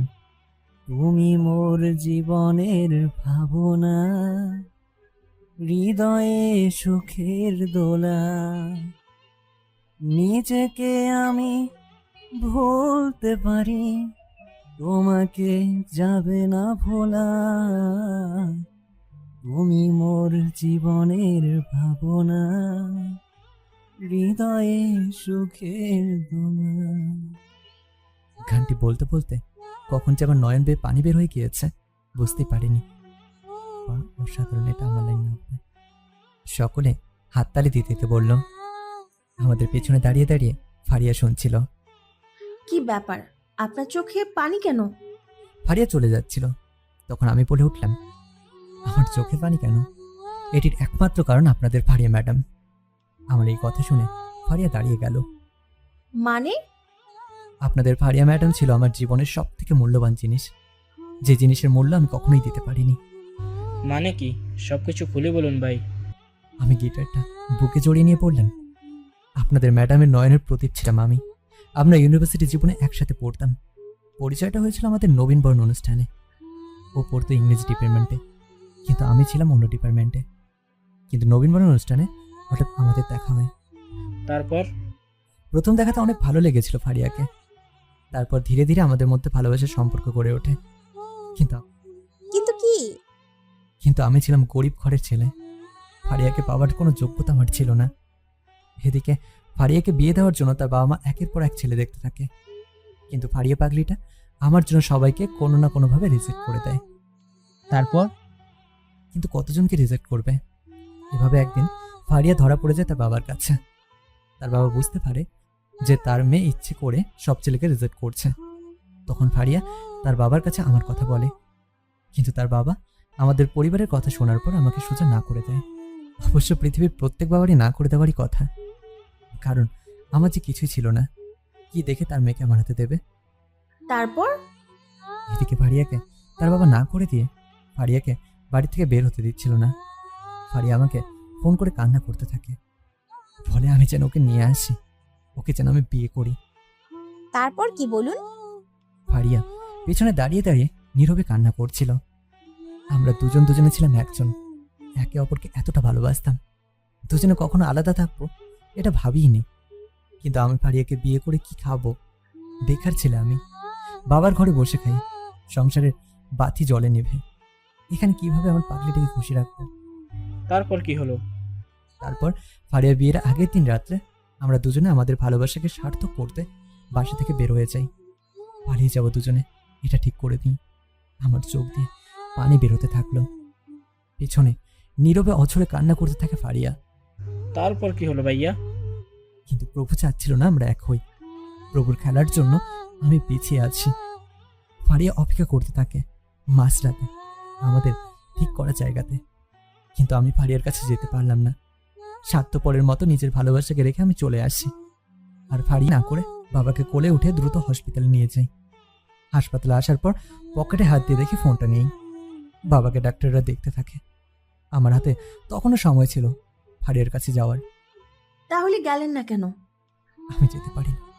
যাবার জন্য আমার পা বেরোলে পেছন থেকে মা বলে ওঠে, বাবা তুই কোথায় যাচ্ছিস? এখানে বসে থাক, তুই ছাড়া আমাদের কে আছে বল? আল্লাহর কাছে দোয়া কর তোর বাবা যেন ঠিক হয়ে যায়। এই বলে মা আমার হাতটি শক্ত করে ধরে রাখে। পাশে এসে ছোট্ট বোনটা আমাকে জড়িয়ে ধরে বসে থাকে। আমি তখন আর পারিনি মার শক্ত করে ধরে রাখা হাতটি খুলে দিতে, পারিনি বোনের বন্ধনকে ছাড়িয়ে নিতে, থেকে যেতে হয়েছিল আমাকে। তারপর? এদিকে আমাকে দেখতে না পেয়ে ফারিয়া আমাকে ফোনের পর ফোন করতে থাকে, কিন্তু শুধু রিং হতে থাকে। রিসিভ করার মতো কেউ নেই ফোনের কাছে। ফারিয়া আমাকে ভুল বুঝতে থাকে, আমাকে প্রতারক ভণ্ড ভেবে অছড়ে কান্না করতে থাকে। সেখানে বসে বসে, হ্যাঁ আমি ভণ্ড, আমি প্রতারক। সারা রাত সেখানে বসে ফারিয়া কান্না করতে থাকে, আর পথের দিকে তাকিয়ে ভাবছিল এই হয়তো আমি আসবো। আমাকে ফোন দিতে থাকে, কিন্তু আমার বাটন ফোন ছিল। দ্রুত চার্জ শেষ হয়ে আমার ফোনটি বন্ধ হয়ে যায়। নাম্বার বন্ধ পাওয়ার পর ফারিয়া কান্নার পরিমাণ বেড়ে যায়। আমি ভেঙে দিয়েছিলাম আমার প্রতি ফারিয়ার বিশ্বাসকে, কষ্ট দিয়েছি ওর কোমল মনে। কাঁদিয়েছি অঝরে আমি ওকে। কিন্তু আপনি তো পরে ফারিয়ার কাছে যেতে পারতেন, যেহেতু ফারিয়া ওখানে সারা রাত ছিল। তাও আমি পারিনি, কারণ বাবাকে দেখার পর ডাক্তার আমার কাছে এসে বলে, শুনুন, এবারের মতো আপনাদের বাবা বেঁচে গিয়েছে, খেয়াল রাখবেন উনি যেন কোনো বিষয় নিয়ে চিন্তা না করেন। আচ্ছা আমার বাবা এখন কেমন আছে? ভালো আছে, কিন্তু কিন্তু কি? আপনার বাবা আর বিছানা থেকে উঠতে পারবেন না। উনি ঘোরে পড়ে গিয়েছেন, উঠে দাঁড়ানোর ক্ষমতা হারিয়ে ফেলেছেন। কি বলছেন এগুলো আপনি? আমার মাথায় যেন আকাশ ভেঙে পড়ে, কারণ বাবা যে ছিল আমাদের সংসারের একমাত্র পরিচালক। কি আপনি এগুলা? দেখুন, সব আল্লাহর হাতে, আল্লাহর উপর ভরসা রাখুন। এই বলেই ডক্টর চলে গেল। বাবা, এ কি হলো রে আমাদের? তোর বাবা কি কখনো আর ঠিক হবে না? মা তুমি কান্না করো না, সবকিছু ঠিক হয়ে যাবে। আমি তাই আর যেতে পারিনি ফারিয়ার কাছে। বাবা মা বোনকে এই অবস্থায় রেখে যদি আমি চলে আসতাম, তাহলে আল্লাহ আমাকে কখনো ক্ষমা করতো না, এই সমাজ এই জাতি আমাকে ক্ষমা করতো না। তাহলে আপনারা দুজন এক হতে পারলেন না? না, শেষ হয়ে যায় আমাদের ভালোবাসা। ফারিয়া ওখানে বসে বসে সারা রাত কান্না করতে থাকে। সকালে ফারিয়া শেষ চেষ্টা করে আমার ফোনে, কিন্তু নম্বরটা বন্ধ পেলে তার বাবাকে ফোন করে, আর তার বাবা এসে ওকে নিয়ে যায়। এভাবেই শেষ হয়ে যায় আমাদের ভালোবাসা। পেছনে দাঁড়িয়ে ফারিয়া এইসব শোনার পর সহ্য করতে পারছিল না। ফারিয়া দৌড়ে তার রুমে গিয়ে অচরে কান্না করতে থাকে। পরের দিন আমার কাছে খবর আসে ফারিয়ার বিয়ে।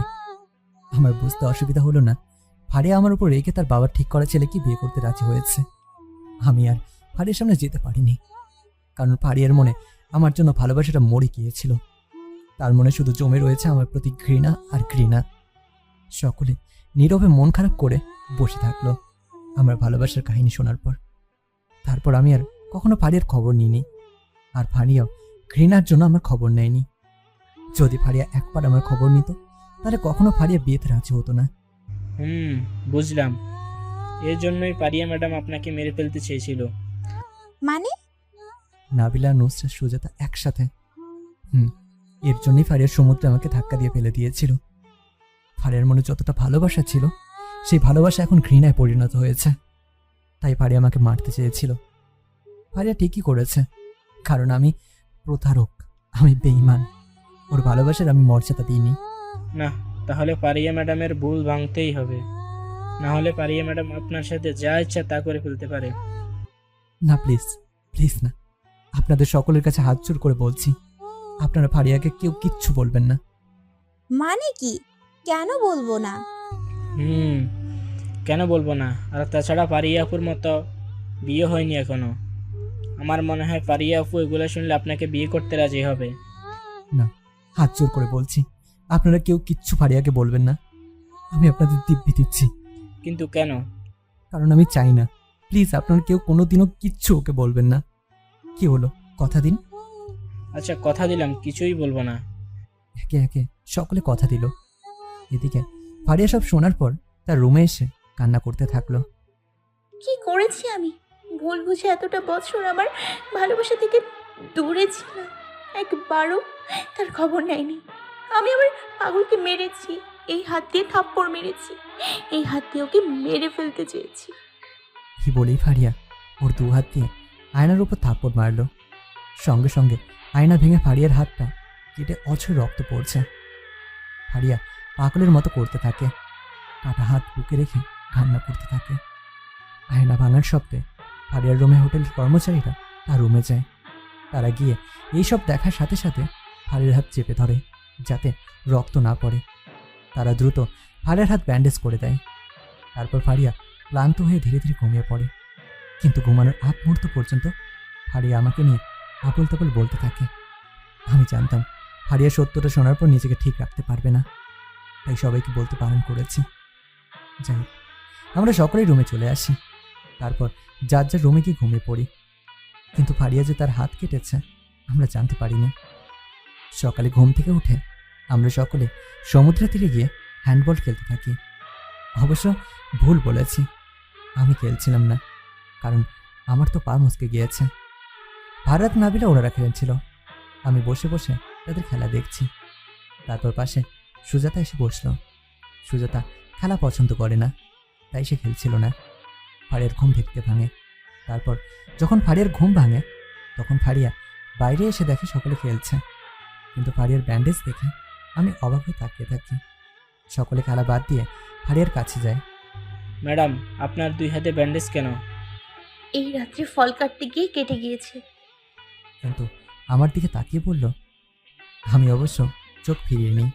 যদি তাকিয়ে থাকি তাহলে সে হয়তো রেগে যাবে। 2 হাতে ম্যাডাম কাটলো কিভাবে? কিভাবে জানি না, তবে কেটে গেল।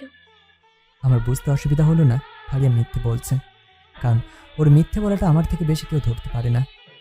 তাহলে কি ফারিয়া আমার উপর রেগে নিজের হাত কেটেছে? তাই মনে মনে আমি একটা সিদ্ধান্ত নিলাম, আমি এই চাকরি থেকে রিজাইন নেব। কারণ ফারিয়া আমার উপর রেগে কখন নিজের ক্ষতি করে জানি না। তোমরা খেলা বাদ দিলে কেন? তোমরা খেলো। তারপর সকলে আবার খেলায় ব্যস্ত হলো, আর সুজাতা আমার পাশে এসে আবার বসলো। এটি দেখে ফারিয়া কিছুটা রেগে গেল, কিন্তু আমার দৃষ্টি ফারিয়ার উপর ছিল না। আমার দৃষ্টি ছিল বীজের উপর ছোট্ট ফুটফুটে একটা বাচ্চা মেয়ের ওপর। মেয়েটি কিছু ফুল এনে বিক্রি করছিল। দৃশ্যটা দেখে আমার মনটা অনেক ভালো হয়েছে। এদিকে আমার পাশে সুজাতাকে বসতে দেখে ফারিয়াও আমার পাশের সিটে বসার জন্য আসতে থাকে। ফারিয়া আমার পাশের সিটে এসে যেই বসে আমি সিট থেকে উঠে গিয়ে ওই বাচ্চা মেয়েটির কাছে যেতে লাগলাম। আর ফারিয়া ভাবলো ওর জন্য আমি উঠে গেলাম, আর ফারিয়া ভাবলো আমি ওর জন্য উঠে গেলাম। তাই ফারিয়া মন খারাপ করে অন্যদিকে তাকিয়ে থাকলো। কিছুক্ষণ পর আমার দিকে দেখলো। আমি বাচ্চা মেয়েটির কাছে গিয়েছি, তখন তার ভুলটা ভাঙলো। সুজাতা আর ফারিয়া আমার দিকে তাকিয়ে দেখছিল আমি কি করছি। আমি বাচ্চা মেয়েটির কাছে যাওয়ার পর, এই মেয়ে, নাম কি তোমার? জি, আমার নাম লতা। আপনি কি ফুল নেবেন? মেয়েটি তোতা পাখির মতো সুন্দর করে কথা বলল। নামটা যেমন সুন্দর, দেখতেও রসগোল্লার মতো সুন্দর। নেবো তো। তার আগে বলো তোমার বাসা কোথায়, আর তুমি কি করো? আমার বাসা এখানেই। আমি আমার গাছের ফুল বিক্রি করি। তাই? কেন পড়াশোনা করো না? না, করি না। আচ্ছা, আপনি কয়টা ফুল নেবেন? সবগুলোর দাম কত? 150 টাকা। আপনি সবগুলো নেবেন? সবগুলো নেব। আমি 200 টাকার একটা নোট ওর হাতে ধরিয়ে দিলাম। লতা ফুলগুলো আমার হাতে দেওয়ার আগে আমি বললাম, ফুলগুলো আমার হাতে দেওয়ার সময় তুমি আমাকে বলবা আই লাভ ইউ। আচ্ছা। এই বলে লতা ফুলগুলো আমার হাতে দিল। আই লাভ ইউ ভাইয়া। I love you too. আমি বুঝলাম লতা আই লাভ ইউ মানে বোঝে না, বাচ্চা তো তাই। এগুলো শুনে সুজাতা আর ফারিয়া হাসতে লাগলো। কিন্তু ভাইয়া, আমার কাছে তো ভাঙতি টাকা নেই। সমস্যা নেই, তুমি প্রতিদিন তোমার গাছের ফুল আমার কাছে বিক্রি করবা। এখন তুমি 200 টাকা রেখে দাও। সত্যি? সত্যি। এরপর মেয়েটি খুশিতে টাটা বলে চলে গেল, আর আমি ফুলগুলো হাতে নিয়ে হাসতে হাসতে এদিকে হাসতে লাগলাম। আমি দেখলাম ফারিয়া আমার পাশের সিটে বসেছে, কিন্তু ফারিয়ার মুখে মিষ্টি হাসি ছিল, যে হাসিটা আজ আমি 3 বছর পর ফারিয়ার মুখে দেখলাম। আমি ফুলগুলো নিয়ে এসে সুজাতাকে দিলাম। মন চাচ্ছিল ফারিয়াকে দিতে, কিন্তু ফারিয়া যদি রেগে যায় এইভাবে দিলাম না। ধন্যবাদ। ওয়েলকাম। এটি দেখে ফারিয়া ওখান থেকে উঠে চলে গেল। আমার কেন জানি মনে হলো ফারিয়া ফুলগুলো নিতে চেয়েছিল। তারপর আর সারাদিন ফারিয়াকে দেখিনি। যাই হোক, আমি বুঝতে পারছিলাম ফারিয়া আমার জন্য বিরক্ত। তাই আমি ঠিক করলাম আজ রাতে ফারিয়ার রুমে গিয়ে রিজাইনের কথা বলবো। তারপর রাত্রে আমি ফারিয়ার রুমে গেলাম। ম্যাডাম আসতে পারি? জি আসুন। আমি ভেতরে যাওয়ার পর, কিছু বলতেন? ম্যাডাম আমি জানি আপনি আমার জন্য বিরক্ত, আমার জন্যই আপনি আপনার হাত কেটেছেন। আপনাকে এসব কে বলেছে? কেউ বলেনি, কিন্তু আমি জানি। তাই আমি ঠিক করেছি আমি এই চাকরি থেকে রিজাইন নেব। হোয়াটস? চিন্তা করবেন না, আমার মতো প্রতারকের চেহারা আপনাকে আর দেখতে হবে না। বলতে থাকুন।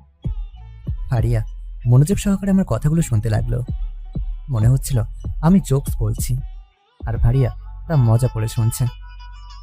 আর কি বলবো ম্যাডাম, এখান থেকে যাওয়ার পর আমি চাকরি থেকে রিজাইন নেব। কথাটা আমি মাথাটা নিচু করে বললাম। আপনার বলা কি শেষ হয়েছে? এখন কি আমি কিছু বলতে পারি? আমি কিছুটা অবাক হলাম। আচ্ছা বলুন তো, আপনাকে কে বলেছে আপনি আমার কোম্পানিতে চাকরি করেন বলে আমি বিরক্ত হই? কেউ না ম্যাডাম। তাহলে এখানে বসে এইসব বলার মানে কি? ও বুঝেছি, বেতন কম বলে রিজাইন নিতে চাইছেন, অন্য কোথাও চাকরি পেয়েছেন। না ম্যাডাম, আপনি ভুল বুঝছেন, ওরকম কিছু না। ও, আমি তো সারা জীবন ভুল বুঝেই গেলাম। মানে? মানে কিছু না, কেন রিজাইন নিতে চাচ্ছেন তাই বলুন। না মানে ম্যাডাম, আমার মনে হলো আপনি আমার উপর বিরক্ত, তাই রিজন নিতে চাইছি। এরকম মনে হবার কারণ? এই যে আপনার দুটো হাত কেটেছেন, এটা দেখে। আজব তো, আপনি বলতে চাচ্ছেন আমি ইচ্ছে করে আমার হাত কেটেছি? আপনি ইচ্ছে করেই কেটেছেন। আজব, আপনি কি দেখেছেন যে বলতেছেন আমি ইচ্ছে করে কেটেছি? না ম্যাডাম, কিন্তু আমি জানি আপনি ইচ্ছে করেই কেটেছেন। কিভাবে জানলেন? আপনার চোখ, বলতে গিয়েও থেমে গেলাম। যদি বলি আপনার চোখ দেখে, তাহলে হয়তো থাপ্পড় খেতে পারি। কি হলো, থেমে গেলেন কেন? এমনি ম্যাডাম, কিন্তু আপনি মিথ্যে বলছেন কেন? আপনি ইচ্ছে করে হাত কেটেছেন, আর সেটা আমারই জন্য। হ্যাঁ, আমি ইচ্ছে করে হাত কেটেছি, আমার মন চেয়েছে হাত কেটেছি। এই হাত দিয়ে অনেক বড় পাপ কাজ করেছি আমি, এর জন্য ওকে শাস্তি দিয়েছি। এটা আপনার কি? আর আমি কোন দুঃখে আপনার জন্য হাত কাটতে যাব? কে হন আপনি আমার? কে হন? আমার মতো বেঈমান মানুষ কি কারো কিছু হতে পারে? আমি মাথাটা নিচু করে বললাম। ফারিয়া কিছু না বলে আমার দিকে কেমন যেন আর চোখে তাকালো। আমি চুপ করে থাকলাম। যান আপনি এখন, আর কোনো রিজাইন হচ্ছে না, ওকে? আমি আর বেশি কিছু না বলে চুপচাপ চলে আসতেছিলাম। শুনুন, ফারিয়া পেছন থেকে ডাক দিল। জি। আপনার বেতন কত যেন? জি ম্যাডাম, 20,000 টাকা। ওকে, এই মাস থেকে আপনার বেতন 40,000 টাকা। এই কি শুনলাম? আর কালকে সকালেই মানে ভোরবেলায় আমার সাথে একটি জায়গায় যেতে হবে, রেডি থাকবেন। আচ্ছা, কিন্তু ম্যাডাম 40,000 টাকা বেতন, মানে তাও কোনো কারণ ছাড়া? কোনো সমস্যা? ও, বুঝতে পেরেছি। আপনি ভেবেছেন বেতনের জন্য আমি রিজাইন নিতে যাচ্ছি, তাই বেতন বাড়ালেন। সত্যি বলছি ম্যাডাম, আমি বেতনের জন্য রিজাইন নিতে চাইনি। আমার বেতন বাড়াতে হবে না, আমি রিজাইন নেব না। ওই, আপনার সমস্যা কি? এত বেশি বোঝেন কেন? বেশি বোঝা না ম্যাডাম, হঠাৎ করে এত টাকা বেতন বাড়ানো কোনো কারণ ছাড়াই, বিষয়টা কেমন একটা নাটকীয় লাগছে। আমি এত টাকা বেতন নিতে পারবো না। আর একটি বেশি কথা বললে আপনার কপালে কষ্ট আছে। আপনার বেতন যা বলেছি তাই এখন থেকে। যান এখন আপনি, কালকে সকালে রেডি হয়ে থাকবেন। আচ্ছা, সরি ম্যাডাম। আমি আর কিছু না বলে চলে আসলাম। আমি ফারিয়ার কথাবার্তার ধরন বুঝলাম না। আগের মতো রুক্ষভাবে আজ কথা বলল না, আবার হঠাৎ বেতন বাড়ালো। নিজে থেকে রিজাইন নিতে গেলাম, দিল না। আবার বলছে সকালে আমার সাথে কোথায় যেন বেড়াতে যাবে। এই সবার মানে কি? তার মানে কি ফারিয়া আমাকে ক্ষমা করে দিয়েছে? না, ক্ষমা করবে কেন? ওর সাথে আমি যা করেছি তা তো ক্ষমা করার কথা না। আমার মাথার মধ্যে কিছুই ঢুকছে না। যাই হোক, এসব নিয়ে না ভেবে রাত্রে খাওয়া দাওয়ার পর বাইরে গেলাম। তখন মনে পড়লো বাড়ির কথা আমার। এত ঝামেলার মধ্যে বাড়িতে ফোন দেওয়ার কথা বলেই গেছি। 2 দিন হতে চললো বাড়িতে কোনো ফোন দিইনি। ফোন দেবই বা কীভাবে? আমার কাছে তো ফোন নেই, শুধু সিম আছে। আমার কাছে তো 5,000 টাকা ছিল, তাই আমি ফারাদ আর ফেরদৌস ভাই স্থানীয় মার্কেটে নিয়ে গিয়ে একটি বাটন ফোন কিনলাম 1100 টাকা দিয়ে। সেই ফোনে সিম ভরে বাড়ির নাম্বারে ফোন করলাম। প্রথম রিং হলো, কিন্তু ধরলো না। পরের রিং হতেই রিসিভ হলো। হ্যালো বাবা। বাবা ভালো, তুমি ভালো আছো তো বাবা? মা, আমিও ভালো আছি। বাবা কি ঘুমিয়েছে? বাবা ঘুমাইছে। আচ্ছা বাবা, 2 দিন কোনো খবর নিলি না? তোর বোন তোকে বারবার ফোন দিয়েছে, কিন্তু তোর নাম্বার শুধু বন্ধ ছিল। তোর কোনো সমস্যা হয়নি তো বাবা? আসলে মা, ফোনে একটু সমস্যা ছিল, তাই সিমটা খুলে রেখেছিলাম। তোমার রোদেলা কোথায়? এই তো পাশে। তোর সাথে কথা বলবে না বলে ফোনটা এনে আমার কাছে দিল। রাগ করেছি তোর উপর। তাই? তুমি রোদেলার কাছে ফোনটি দাও। এই নে, তোর সাথে কথা বলবে। মা ফোনটি রোদেলার কাছে দিল। এই যে আমার লক্ষ্মী বোন, আপনি কি আমার উপর অভিমান করেছেন? কে আপনি? আর এখানে কারো বোন নেই। বুঝলাম, বোন আমার পাহাড় সমতুল্য অভিমান নিয়ে বসে রয়েছে। বাহ, আমার বোনটা দেখে আমার উপর বড্ড অভিমান করেছে। আমি কারো বোন না। সরি পাগলি, আমি একটু ব্যস্ত ছিলাম, তুই ফোন দিতে পারিনি। আর ফোনে একটা সমস্যা থাকার কারণে ফোনটা বন্ধ ছিল। তাতে আমার কি? আর এগুলো বলছেন কেন? প্লিজ আপু, এভাবে বলিস না। তুই আমার সাথে ভালোভাবে কথা না বললে কি বলবে বল? এই বোনের কথা মনে পড়লে ঠিকই অন্য কারো ফোন দিব। আচ্ছা, আমার ভুল হয়ে গেছে, সরি বলছি তো। শুধু সরি বললে হবে না, কান ধরে উঠবস করো। এখানে এত মানুষের সামনে? মানুষ আছে? আছে তো। তাহলে বাসায় এসে করো। বাসায় গিয়ে করতেই হবে, না করলে হয় না? না হয় না, তবে আমার জন্য যদি অনেক কিছু নিয়ে আসো তাহলে ধরতে হবে না। আচ্ছা, কি আনবো বল? তোমার যা ভালো লাগে। আচ্ছা আনবো। এখন বল তো, আমার বোনটা কেমন আছে? এখন তোমার বোন ভালো আছে। আর আমার ভাইয়া কেমন আছে? তোর ভাইয়া এখন খুব ভালো আছে। আচ্ছা, টাকা আছে তো তোর কাছে? কি যে বলো ভাই, অনেক টাকা আছে এখনো। 5,000 টাকা দিয়ে গেছো, সামান্য কিছু খরচ হয়েছে কেবল। আচ্ছা, শেষ হলে বলবি আমাকে। আর এখন ঘুমা, অনেক রাত হয়েছে। আচ্ছা ভাইয়া, তুমি ঘুমাও। আচ্ছা, রাখি এখন। আচ্ছা। বোনের সাথে কথা বলার পর ঘুমিয়ে পড়লাম। তারপরের দিন সকাল সকাল ঘুম থেকে উঠে পড়লাম, কারণ ফারিয়া বলেছিল কোথায় যেন যাবে। বাইরে এসে দেখি ফারিয়া এখনো বের হয়নি। সুজাতা বাইরে এসে বসেছিল, প্রকৃতি সৌন্দর্য উপভোগ করছিল সুজাতা। আমি সুজাতার কাছে গেলাম। এই যে ম্যাডাম, কি খবর? কি আর খবর, আপনার তো আর দেখাই পাওয়া যায় না। কে বললো দেখা পাওয়া যায় না? এই যে আমি। মজা বাদ দিন তো, এত সকালে ঘুম থেকে উঠলেন কেন? একটু কাজ আছে। আর আপনি এত সকাল সকাল উঠছেন কেন? মনটা খারাপ তাই। ও মা, মন খারাপ কেন? আপনার জন্য। আমার জন্য? আমি কি করলাম? ভাইয়া। দূর থেকে আমাকে ভাইয়া বলে কে যেন ডাকছিল। আমি তাকিয়ে দেখি কালকের ওই মিষ্টি বাচ্চার লতা মেয়েটি ভাইয়া ভাইয়া বলে আমার দিকে এগিয়ে আসছে। তারপর আমার কাছে আসার পর ভাইয়া, আই লাভ ইউ। আমার কাছে এসে তার হাতে থাকা একগুচ্ছ ফুল আমার দিকে এগিয়ে এসে পড়ল। I love you too. আমি ফুলগুলো নিলাম। এদিকে কখন যে ফারিয়া পেছনে এসে দাঁড়িয়ে এসব দেখছে তা জানি না। ভাইয়া কেমন আছো? আমি ভালো আছি, তুমি কেমন আছো মিষ্টি লতা? আমিও ভালো আছি ভাইয়া। আচ্ছা ভাইয়া, আপুটা হাসছে কেন? এই আপুটা পাগলি তো, তাই হাসছে। এটি শুনে সুজাতা আরো হাসতে লাগলো। ওহো, পাগলে আমাকে কামড়ে দিল না তো? না, তোমাকে কামড়াবে না, আমি আছি না। আচ্ছা লতা, তোমার ফুলের দাম কত দেবো? 100 টাকা। 100 টাকা কেন? এতগুলো ফুল মাত্র 100 টাকা? আমার তো 100 টাকাই লাগবে। 100 টাকা লাগবে কেন? পরে বলবো, এখন দাও ভাইয়া। লতা আমার দিকে হাত বাড়ালো। আমি পকেট থেকে 500 টাকার একটা নোট বের করে হাতে দিলাম। আমার কাছে বেশি টাকা ছিল না, তাই 500 টাকার বেশি দিতে পারলাম না। ভাইয়া এত টাকা কেন? আমার কাছে তো ভাঙতি নেই। ভাঙতি লাগবে না, তুমি রেখে দাও। আচ্ছা। এই বলে দ্রুত টাকাটা নিয়ে লতা চলে গেল। বুঝি না মেয়েটি এত দৌড়ের পার থাকে কেন। তারপর আমি ফুলগুলো নিয়ে সুজাতা থেকে করলাম আর বললাম, আমার জন্য তোমার মন খারাপ তাই না? এই নাও ফুলগুলো তোমার জন্য। এখন আশা করি মনটা ভালো হয়েছে। এগুলো শোনার পর ফারিয়া রাগে চোখে আমার দিকে তাকিয়ে আছে। তারপর আমি যখন ফারিয়াকে দেখলাম তখন দ্রুত তার কাছে গেলাম। আচ্ছা সুজাতা, তুমি একটু থাকো, হ্যাঁ, আমাকে একটু যেতে হবে। এই বলে সুজাতার কাছ থেকে আমি চলে আসলাম। তারপর ফারিয়ার কাছে যাওয়ার পর, ম্যাডাম আপনার জন্য অনেকক্ষণ ধরে আমি অপেক্ষা করছি। দেখতেই পেলাম কি করছিলেন। মানে ম্যাডাম, বুঝলাম না। বুঝতে হবে না আপনার, আসুন আমার সাথে।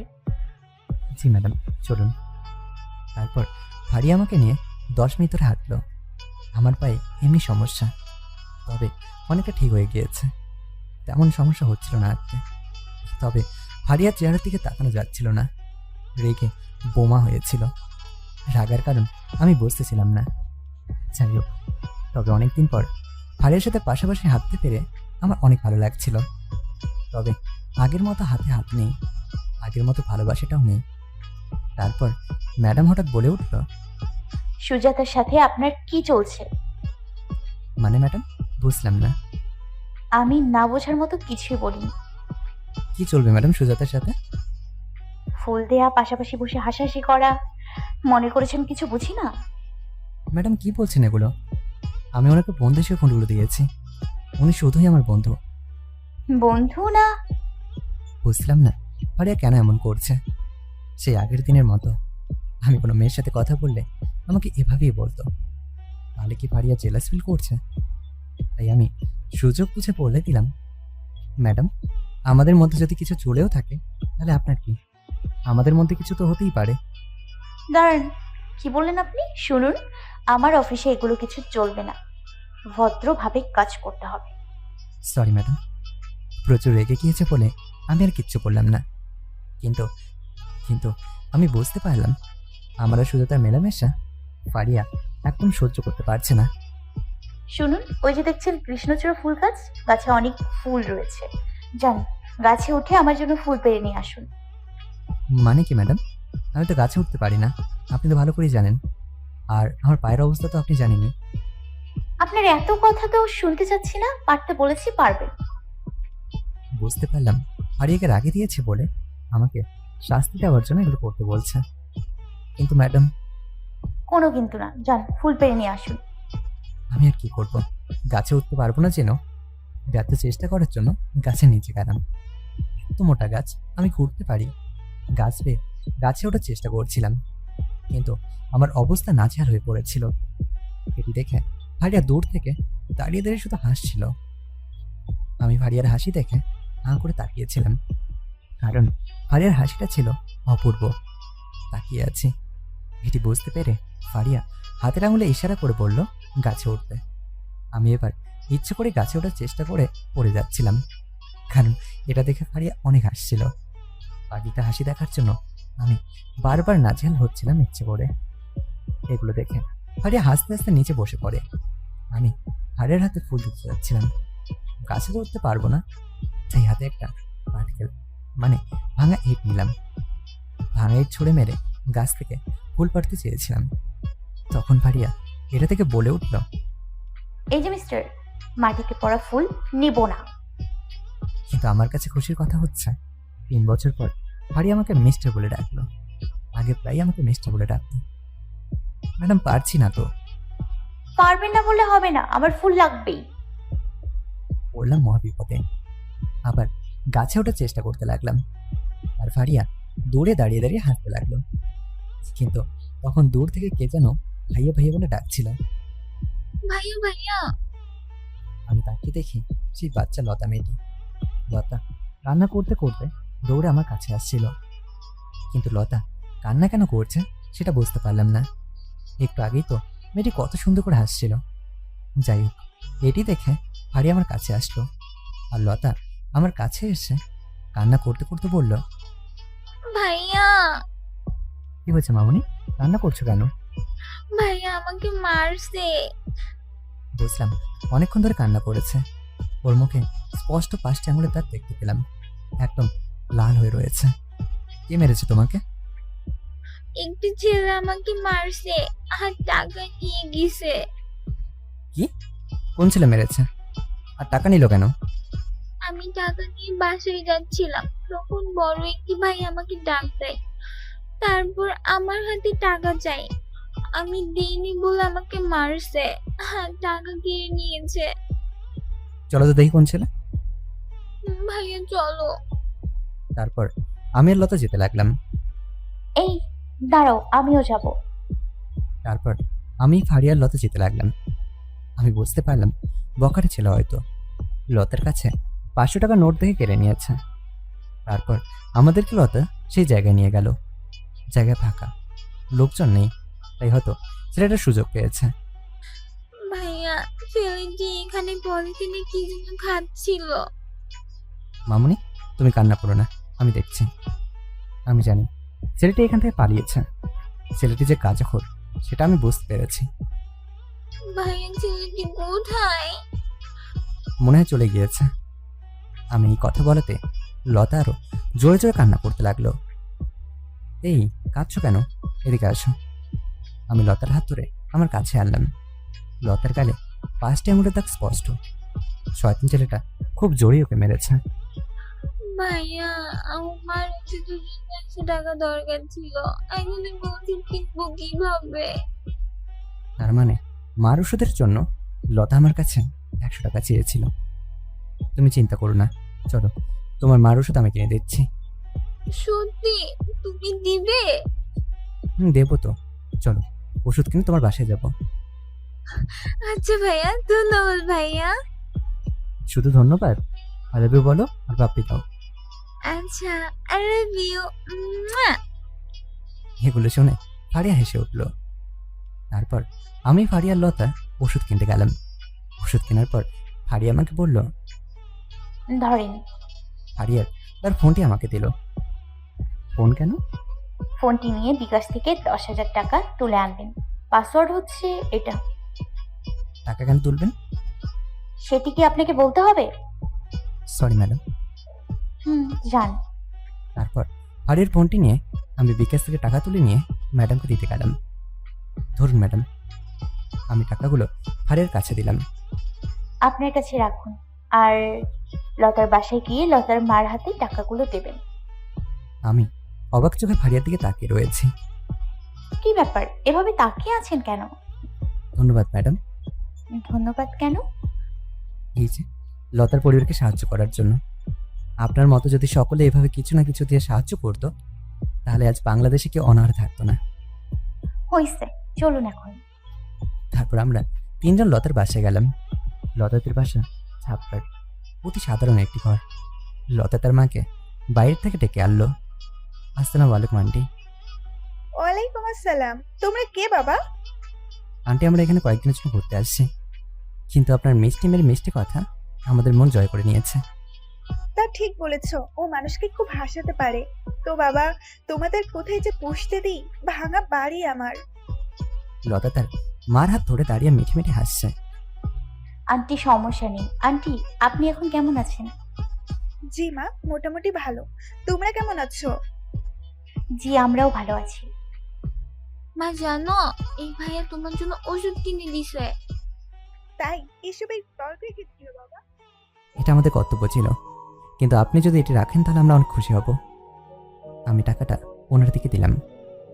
এ কি করছো বাবা? এত টাকা কেন? প্লিজ আন্টি, তাহলে রাখুন আপনি।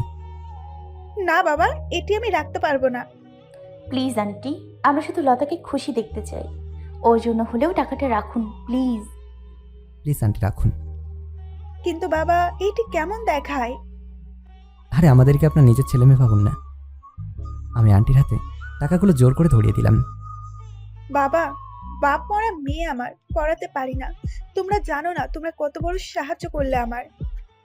সমস্যা নেই আন্টি, আপনি লতাকে পড়াবেন, আমি সব খরচ পাঠাবো। না মা, তোমরা যা করেছো তাই অনেক। আমি তো আপনার মেয়ের মতো, মেয়েকে না করছেন? আমি ফারিয়ার দিকে তাকিয়ে আছি। সত্যি বলতে আজকের ফারিয়াকে আমি আগে কখনো দেখিনি। খুব ভালো লাগছে আমার। কিন্তু মা। কোনো কিন্তু না। আপনাদের বিকাশ নাম্বার খুলে দিচ্ছি আমরা। আপনার আইডি কার্ড নিয়ে আসুন, আমি বিকাশে মাসে মাসে টাকা পাঠাবো। সেটি কি মা? আমি তো কিছু বুঝছি না মা। সমস্যা নেই, আমি ফোন করে বলে দিব নে। আপনি ফোনটি নিয়ে টিকারে দিলাম। এই, আপনি কোথায়? এই আমি একটু বাইরে আসছি। কেন? সেই যে কখন বের হলেন আর দেখছি না, আবার দুপুরের খাবারও খেলেন না। এই তো আসছি, এসে খাবো। ওকে, তাড়াতাড়ি আসুন তাহলে। আচ্ছা রাখি। হুম। এই বলি সুজাতা ফোনটা রেখে দিল। বাহ, আপনাকে কেয়ার করার মানুষ তো পেয়ে গিয়েছেন দেখি, কংগ্রেচুলেশনস। ম্যাডাম আপনি ভুল ভাবছেন, আমরা শুধুই বন্ধু। তাই? কই, ফরহাদ ফেরদৌস আর নাভিলা নুসরাতরা তো আপনাকে ফোন দিল না? ওরাও তো বন্ধু আপনার। ম্যাডাম সত্যি বলছি, আমাদের মধ্যে বন্ধুত্বের সম্পর্ক ছাড়া আর অন্য কিছু না। শুধু বন্ধু হলেই ভালো। ম্যাডাম শুধু বন্ধু। কিন্তু সেদিন আপনার হাতে বড় ফোন দেখলাম, সেটি কোথায়? ওটি আসলে ম্যাডাম বিক্রি করে দিয়েছি। কেন? ম্যাডাম কারণটি একটু ব্যক্তিগত। বুঝতে পেরেছি। কি বলছেন? টাকার দরকার পড়েছিল তাই বিক্রি করেছেন। ম্যাডাম এমন কিছু না। থাক, মিথ্যে বলতে হবে না, চলুন দ্রুত যেতে হবে। তবে ম্যাডাম একটি কথা ছিল। বলেন। আপনার মতো যদি সকলে অসহায় মানুষদের কষ্টটা বুঝতো, তাহলে ম্যাডাম সত্যি দুনিয়াটা অনেক সুন্দর হতো। এর জন্য আমি আপনাকে বিশেষভাবে ধন্যবাদ জানাচ্ছি। সকলে বুঝলে ভালো হতো, কিন্তু আমাকে কেউ বুঝলো না। মানে ম্যাডাম বুঝলাম না। কিছু না, চলুন। সত্যি ম্যাডাম কিছু বুঝিনি। চুপচাপ চলুন, কথা না বলে। ওকে। তারপর আমি আর কিছু না বলে চুপচাপ ম্যাডামের সাথে হাঁটতে লাগলাম। তারপর হোটেলে আসার পর আমার অনেক ভালো লাগছিল, কারণ আজ দীর্ঘ 3 বছর পর একটি দিন ভালো কাটলো। কারণ ফারিয়া আমার সাথে ভালোভাবে কথা বলেছে, আমাকে সময় দিয়েছে। ফারিয়া মিষ্টিমাখা হাসিটা দেখতে পেয়েছি, একটি অসহায় পরিবারকে সাহায্য করেছি। সব মিলিয়ে দিনটা ছিল আমার কাছে ঈদের দিনের সমতুল্য। তখন রুমে ফারাদ আর ফেরদৌস ভাই আসলো। কি ব্যাপার ভাই, ভালোই তো দেখি ম্যাডামের সাথে ঘুরলেন আজ। অনেক জমেছে। আরে তেমন কিছু না, কিন্তু ফারিয়াজ আমার সাথে অনেক ভালো ব্যবহার করেছে। তাইলে ভেঙে যাওয়া ভালোবাসা জোড়া লাগতে শুরু হয়েছে। ঠিক বলেছেন। আরে দূর, বাদ দিন। আমরা 3 জন মিলে মজা করে ঘুমিয়ে পড়লাম। আজকে আমার ঘুম আসছে না, কারণ আজ তাকে আবার আমি আগের মতো করে পেয়েছি। প্রভুর কাছে একটি প্রার্থনা, তিনি যেন সব কিছু আগের মতো করে দেয়। সকালে ঘুম থেকে উঠে দ্রুত চলে গেলাম কৃষ্ণচূড়া গাছের নিচে, স্থানীয় ছেলে দিয়ে গাছে উঠালাম। তারপর একগুচ্ছ কৃষ্ণচূড়া ফুল নিয়ে ফারিয়ার রুমের সামনে রেখে আসলাম, কারণ কালকে দিতে পারিনি বলে কেমন সে লাগছিল। তাই সকাল সকাল ফুলগুলো পেরে ফারিয়ার রুমের সামনে রেখে আসলাম। ফারিয়া দরজা খোলার পর দরজার সামনে ফুলের গুচ্ছ দেখতে পায়। সে ফুলের গুচ্ছ হাতে নিয়ে দেখে ভেতরে একটি গোলাপি কাগজ রয়েছে। গোলাপি কাগজটি দেখে ফারিয়া অবাক হয়ে যায়। ফারিয়া দ্রুত গোলাপি কাগজটা দেখে, সেটি খুলে আগ্রহের সাথে পড়তে থাকে। প্রত্যেক দিনের শুরুতে তোমায় ভেবে দিন আলোকিত করি, প্রত্যেক বিকেলে তোমাকে গোধূলি আকাশের মনের মতো করে সাজাই, প্রত্যেক সন্ধ্যায় শুকতারার মতো করে আমার পাশে তোমাকে রাখি, প্রত্যেক রাতে তোমাকে ভেবে আমার স্বপ্নগুলোকে রঙিন বানাই। এভাবেই আমার একটা দিন সম্পূর্ণ হয়, যার শুরুতেও তুমি থাকো আর শেষেও তুমি। তাই সবসময় আমি ভালো থাকি। এতে রাতের অন্ধকারে আমি। এটি পড়ার সাথে সাথে ফারিয়া ভাবে চিঠিটা আমি পাঠিয়েছি। তাই ফারিয়া মরিয়া হয়ে আমাকে খুঁজতে থাকে। খুঁজতে খুঁজতে সে আমাকে সমুদ্রের তীরে পায়, আর দ্রুত আমার কাছে এসে বলে, তুমিই ছিলে? আমি চুপ করে থাকলাম। তার মানে গেল 3টা বছর ধরে প্রত্যেক সপ্তাহে তুমি আমাকে চিঠি লিখেছিলে? সরি, কি বলছেন এগুলো আপনি? এই চিঠিটা তুমি দাওনি? আমি আপনাকে কেন চিঠি দেব? দেখুন, মিথ্যে বলবেন না। আমি জানি চিঠি আর ফুলের তোড়া আপনিই দিয়েছেন, কারণ এই গতকাল আপনার কাছে আমি চেয়েছিলাম। চেয়েছিলাম, কিন্তু দিতে পারিনি। দিতে পারেননি বলে এখন দিয়েছেন। আর এই গোলাপি কালারের চিঠি গেল 3 বছর আমার কাছে এসছে, কিন্তু কে পাঠিয়েছে জানি না। আমি জানি এটা আপনিই ছিলেন। আপনার ধারণাটা ভুল, আমি ছিলাম না ওটা। এটা আমি ভালোবেসেছিলাম তোমাকে, ভুলে থাকার জন্য নয়। কিন্তু শুধু নিজের আবেগকে লিখে তোমার ঠিকানায় চিঠি পাঠিয়েছি। তোমার কোনো খবর নেইনি। যদি তোমার খবর নিতাম তাহলে অনেক আগেই তোমার কাছে ফিরে আসতাম। কথাটি আমি মনে মনে বললাম। আপনি চিঠি দেননি তো কে দিল? আর কৃষ্ণচূড়া ফুলেই কেন দিল? হয়তো অন্য কেউ যে আপনার খবর রাখে, কিন্তু আমি দিইনি। আপনি দেননি? না। ওকে, ওয়েট, এখান থেকে নড়বেন না। এই বলে দৌড়ে তার রুমে গেল ফারিয়া। না জানি কি নিয়ে আসে, ধরা খেয়ে গেলাম নাকি, আল্লাহ মাহবুব জানে। প্লিজ আমাকে ফেরাবেন না, আমি আপনাকে খুব ভালোবাসি। আমি কি করব বুঝতে পারছি না। সুজাতাকে বোঝানোর জন্য ওর বাহু ধরে ওকে দাঁড় করালাম, আর এটি দেখি ফারিয়া কান্না করে দিয়ে চলে গেল। সুজাতা, আমি তোমায় কি বলবো বুঝতে পারছি না, কিভাবে যে কি থেকে কি হয়ে গেল বুঝতে পারছি না। আমি কথাটি সুজাতাকে বললাম। এভাবে বলছেন কেন? আপনি কি আমাকে ভালোবাসেন না? তোমাকে আমি কখনো ওভাবে দেখিনি, আমি তোমাকে সর্বদা বন্ধুর চোখ দেখেছি। তার মানে আপনি আমাকে ভালোবাসেন না? শোনো, তোমায় কিছু কথা বলি। আমার প্রথম ভালোবাসা ফারিয়া, আর ওই আমার শেষ ভালোবাসা। ফারিয়াকে ছাড়া আমি অন্য কাউকে ভালোবাসার কথা ভাবতেও পারি না। আর আপনাকে ভালোবাসি না এটা ভুল কথা, আপনাকেও আমি ভালোবাসি, কিন্তু বন্ধু হিসেবে। এইভাবে কখনো আপনাকে নিয়ে ভাবিনি। দেখুন, মন খারাপ করবেন না, আমি আপনাকে বন্ধু হিসেবে চাই, আর বেশি কিছু না। আমারই ভুল হচ্ছে, আমি বেশি বেশি ভেবেছি। না, আপনার কোনো ভুল নেই। আমি হয়তো এমন কিছু কর্মকাণ্ড করেছি যার জন্য আপনি আমাকে নিয়ে এভাবে ভেবেছেন, তাই আমি সরি। না না না, আপনি সরি বলছেন কেন? আমি আপনাকে বুঝিনি। মন খারাপ করবেন না প্লিজ, আমি আপনাকে বন্ধু হিসেবে আমার পাশে চাই। থাকবো। এখন একটু হাসেন প্লিজ। হাসার চেষ্টা করে সে আমাকে ভেঙচি কাটলো। হাসুন না। আচ্ছা বাদ দিন, চলেন রুমে যাবেন না? একটু কাজ আছে, আপনি যান। ওকে। এই বলে সুজাতা মন খারাপ করে চলে যাচ্ছিল। সুজাতাকে আমি যত এখন হাসাতে চাই, ও হাসতে পারবে না, কারণ ও তো আমাকে ভালোবেসে আমার কাছে এসেছিল ভালোবাসা পেতে। যাই হোক, আমি একবার পেছন থেকে ডেকে বললাম, সুজাতা। সুজাতা পিছনে তাকিয়ে, you are my good friend. তাই আপনিও আমার বন্ধু? এই বলে সুজাতা চলে গেল। সুজাতা চলে যাওয়ার পর আমি ফোনের দিকে তাকিয়ে দেখি 9:05 বাজে, কিন্তু ফারিয়ার কোনো খবর নেই। আমি অধীর আগ্রহে ফারিয়ার জন্য অপেক্ষা করতে থাকলাম, কিন্তু 9:30 বেজে গেলেও ফারিয়াকে দেখতে পেলাম না। মনটাই খারাপ হয়ে গেল। ফারিয়া আসছে না বলে আমি ফারিয়ার রুমের দিকে যেতে লাগলাম। ফারিয়ার রুমের সামনে গিয়ে, ম্যাডাম আসতে পারি? আসুন। আমি ভেতরে যাওয়ার পর কি বলবেন? ফারিয়ার কথা শুনে আমি অবাক হলাম। ম্যাডাম আপনি আসলেন না কেন? কোথায় যাব? কেন, আপনার কি মনে নেই? না, আর কিছু বলবেন? আমি ফারিয়ার কথা শুনে অবাক চোখে তাকিয়ে আছি। কি হলো, চুপ করে আছেন কেন? কিছু বলার নেই তো আসতে পারেন। আপনার কি হয়েছে, এভাবে কথা বলছেন কেন? আজব তো, কি হবে আমার? আর কিভাবে কথা বলতেছি? আপনি ঠিক আছেন তো? আপনি বেশি বলতেছেন কিন্তু। কিছু বলার থাকলে বলুন, না হলে যান এখান থেকে। আপনি এভাবে কথা বলছেন কেন? আমি কি কোনো ভুল করেছি? না, আপনি কোনো ভুল করেননি। কি বলবেন বলেন। আপনার তো সমুদ্র দিয়ে যাওয়ার কথা ছিল, আমি কতক্ষণ ধরে অপেক্ষা করছি আপনার জন্য। সরি, একটু সমস্যার জন্য যেতে পারিনি। এখন বলুন কিসের জন্য ডেকেছিলেন? ফারিয়ার কথা বলার ধরন দেখে অবাক চোখে তাকিয়ে আছি আমি। ফারিয়ার এমন ব্যবহার করার কারণ আমি বুঝতে পারছি না। কি হলো বলুন। আমি ঠিক করলাম এখানেই বলে দেব। কি ব্যাপার, কথা বলছেন না কেন?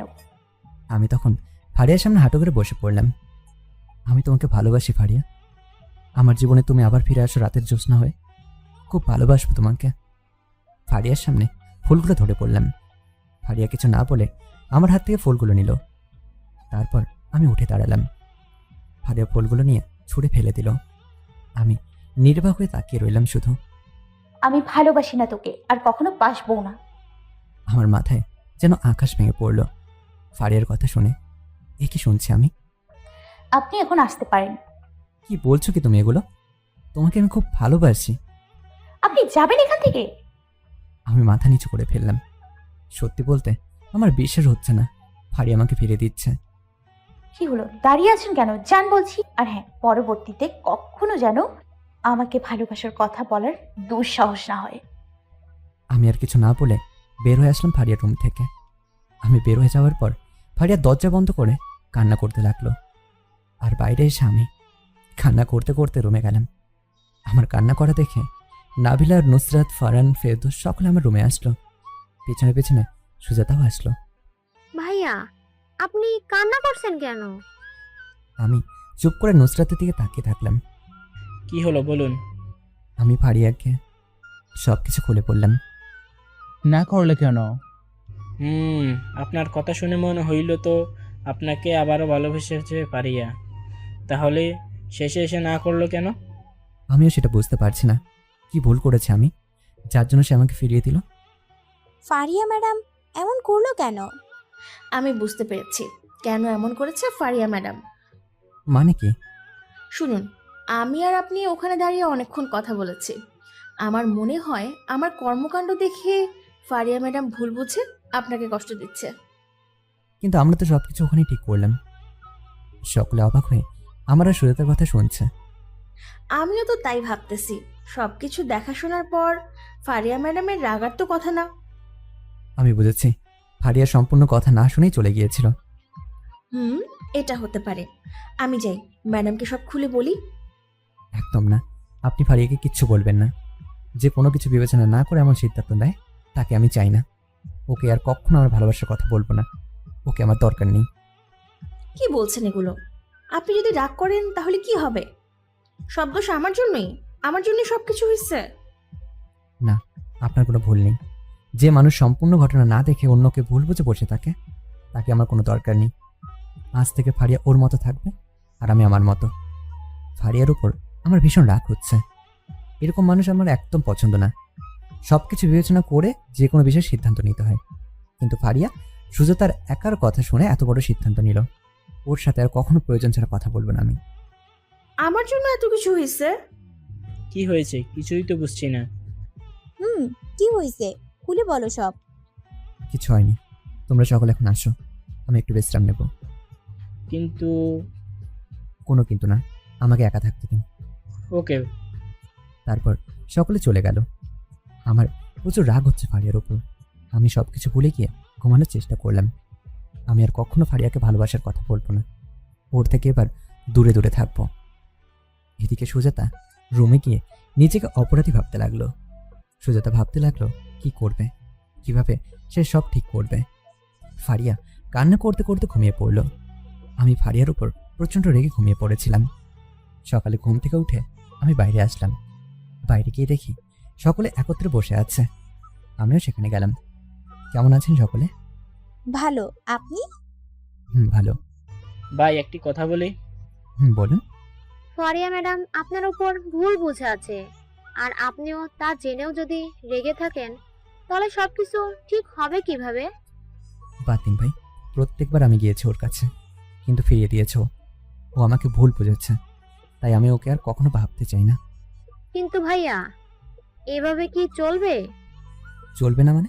চলবে। এখন ওর কথা বাদ দিন। ওই দেখেন ফারিয়া ম্যাডাম আসতেছে। আমি দেখলাম ফারিয়া আমার কাছে আসলো, কিন্তু ফারিয়ার চোখের নিচে কালো দাগ স্পষ্ট বোঝা যাচ্ছে। ফারিয়া যে সারা রাত কান্না করেছে সেটা আমি বুঝতে পারছি।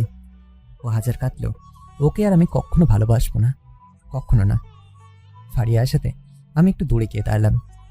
ফারিয়া আমাদের কাছে এসে বলল, শুনুন, সকলে আজ বিকেলে আমরা ফিরে যাচ্ছি, সকলে প্রস্তুত থাকবেন। ফারিয়া কথাটি বলেই চলে গেল। ফারিয়ার কথা শুনে সকলে অবাক, কারণ 10 দিনের জন্য এসে 5 দিনে ফিরে যাবে বলে। আমি জানি আমার জন্য ফারিয়া ফিরে যাচ্ছে, এটা আমার কি, ফিরে গেলে ফিরে যাব। আমরা সকলে যার যার মতো রেডি হতে চলে গেলাম। কিন্তু যাবার 1 ঘন্টা আগে আমার লতার কথা মনে পড়ে। আমি দ্রুত লতার কাছে যাই। লতার কাছে গিয়ে, ভাইয়া তুমি? আরে বাবা, কেমন আছো? জি আন্টি, ভালো। আপনি কেমন আছেন? বাবা ভালো। তো একটু আগে ফারিয়া আসলো, তুমি তো আসলে না। হো, ফারিয়া আসছিল? ভাইয়া তোমরা চলে যাবে ভাইয়া? মন চাচ্ছে না, কিন্তু যেতে তো হবেই। তুমি ভালো থেকো বোন। ভাইয়া তোমাকে খুব মনে পড়বে আমার, যেও না ভাইয়া। কান্না করো না পাগলি, আমি তো প্রত্যেকদিন ফোন দেবো।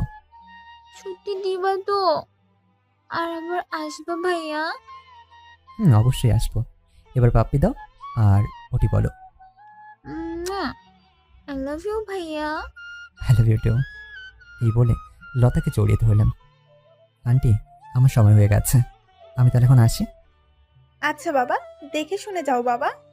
আচ্ছা, আর লতা তুমি কিন্তু ভালো মতো পড়াশোনা করবে। আচ্ছা ভাইয়া। আমি তাহলে এখন আসি। তারপর আমি লতার হাতে কিছু টাকা দিয়ে চলে আসলাম। বাসায় আসার আগে বাবা মা রোদেলার জন্য কিছু জামা কাপড় কিনে নিয়ে যাই।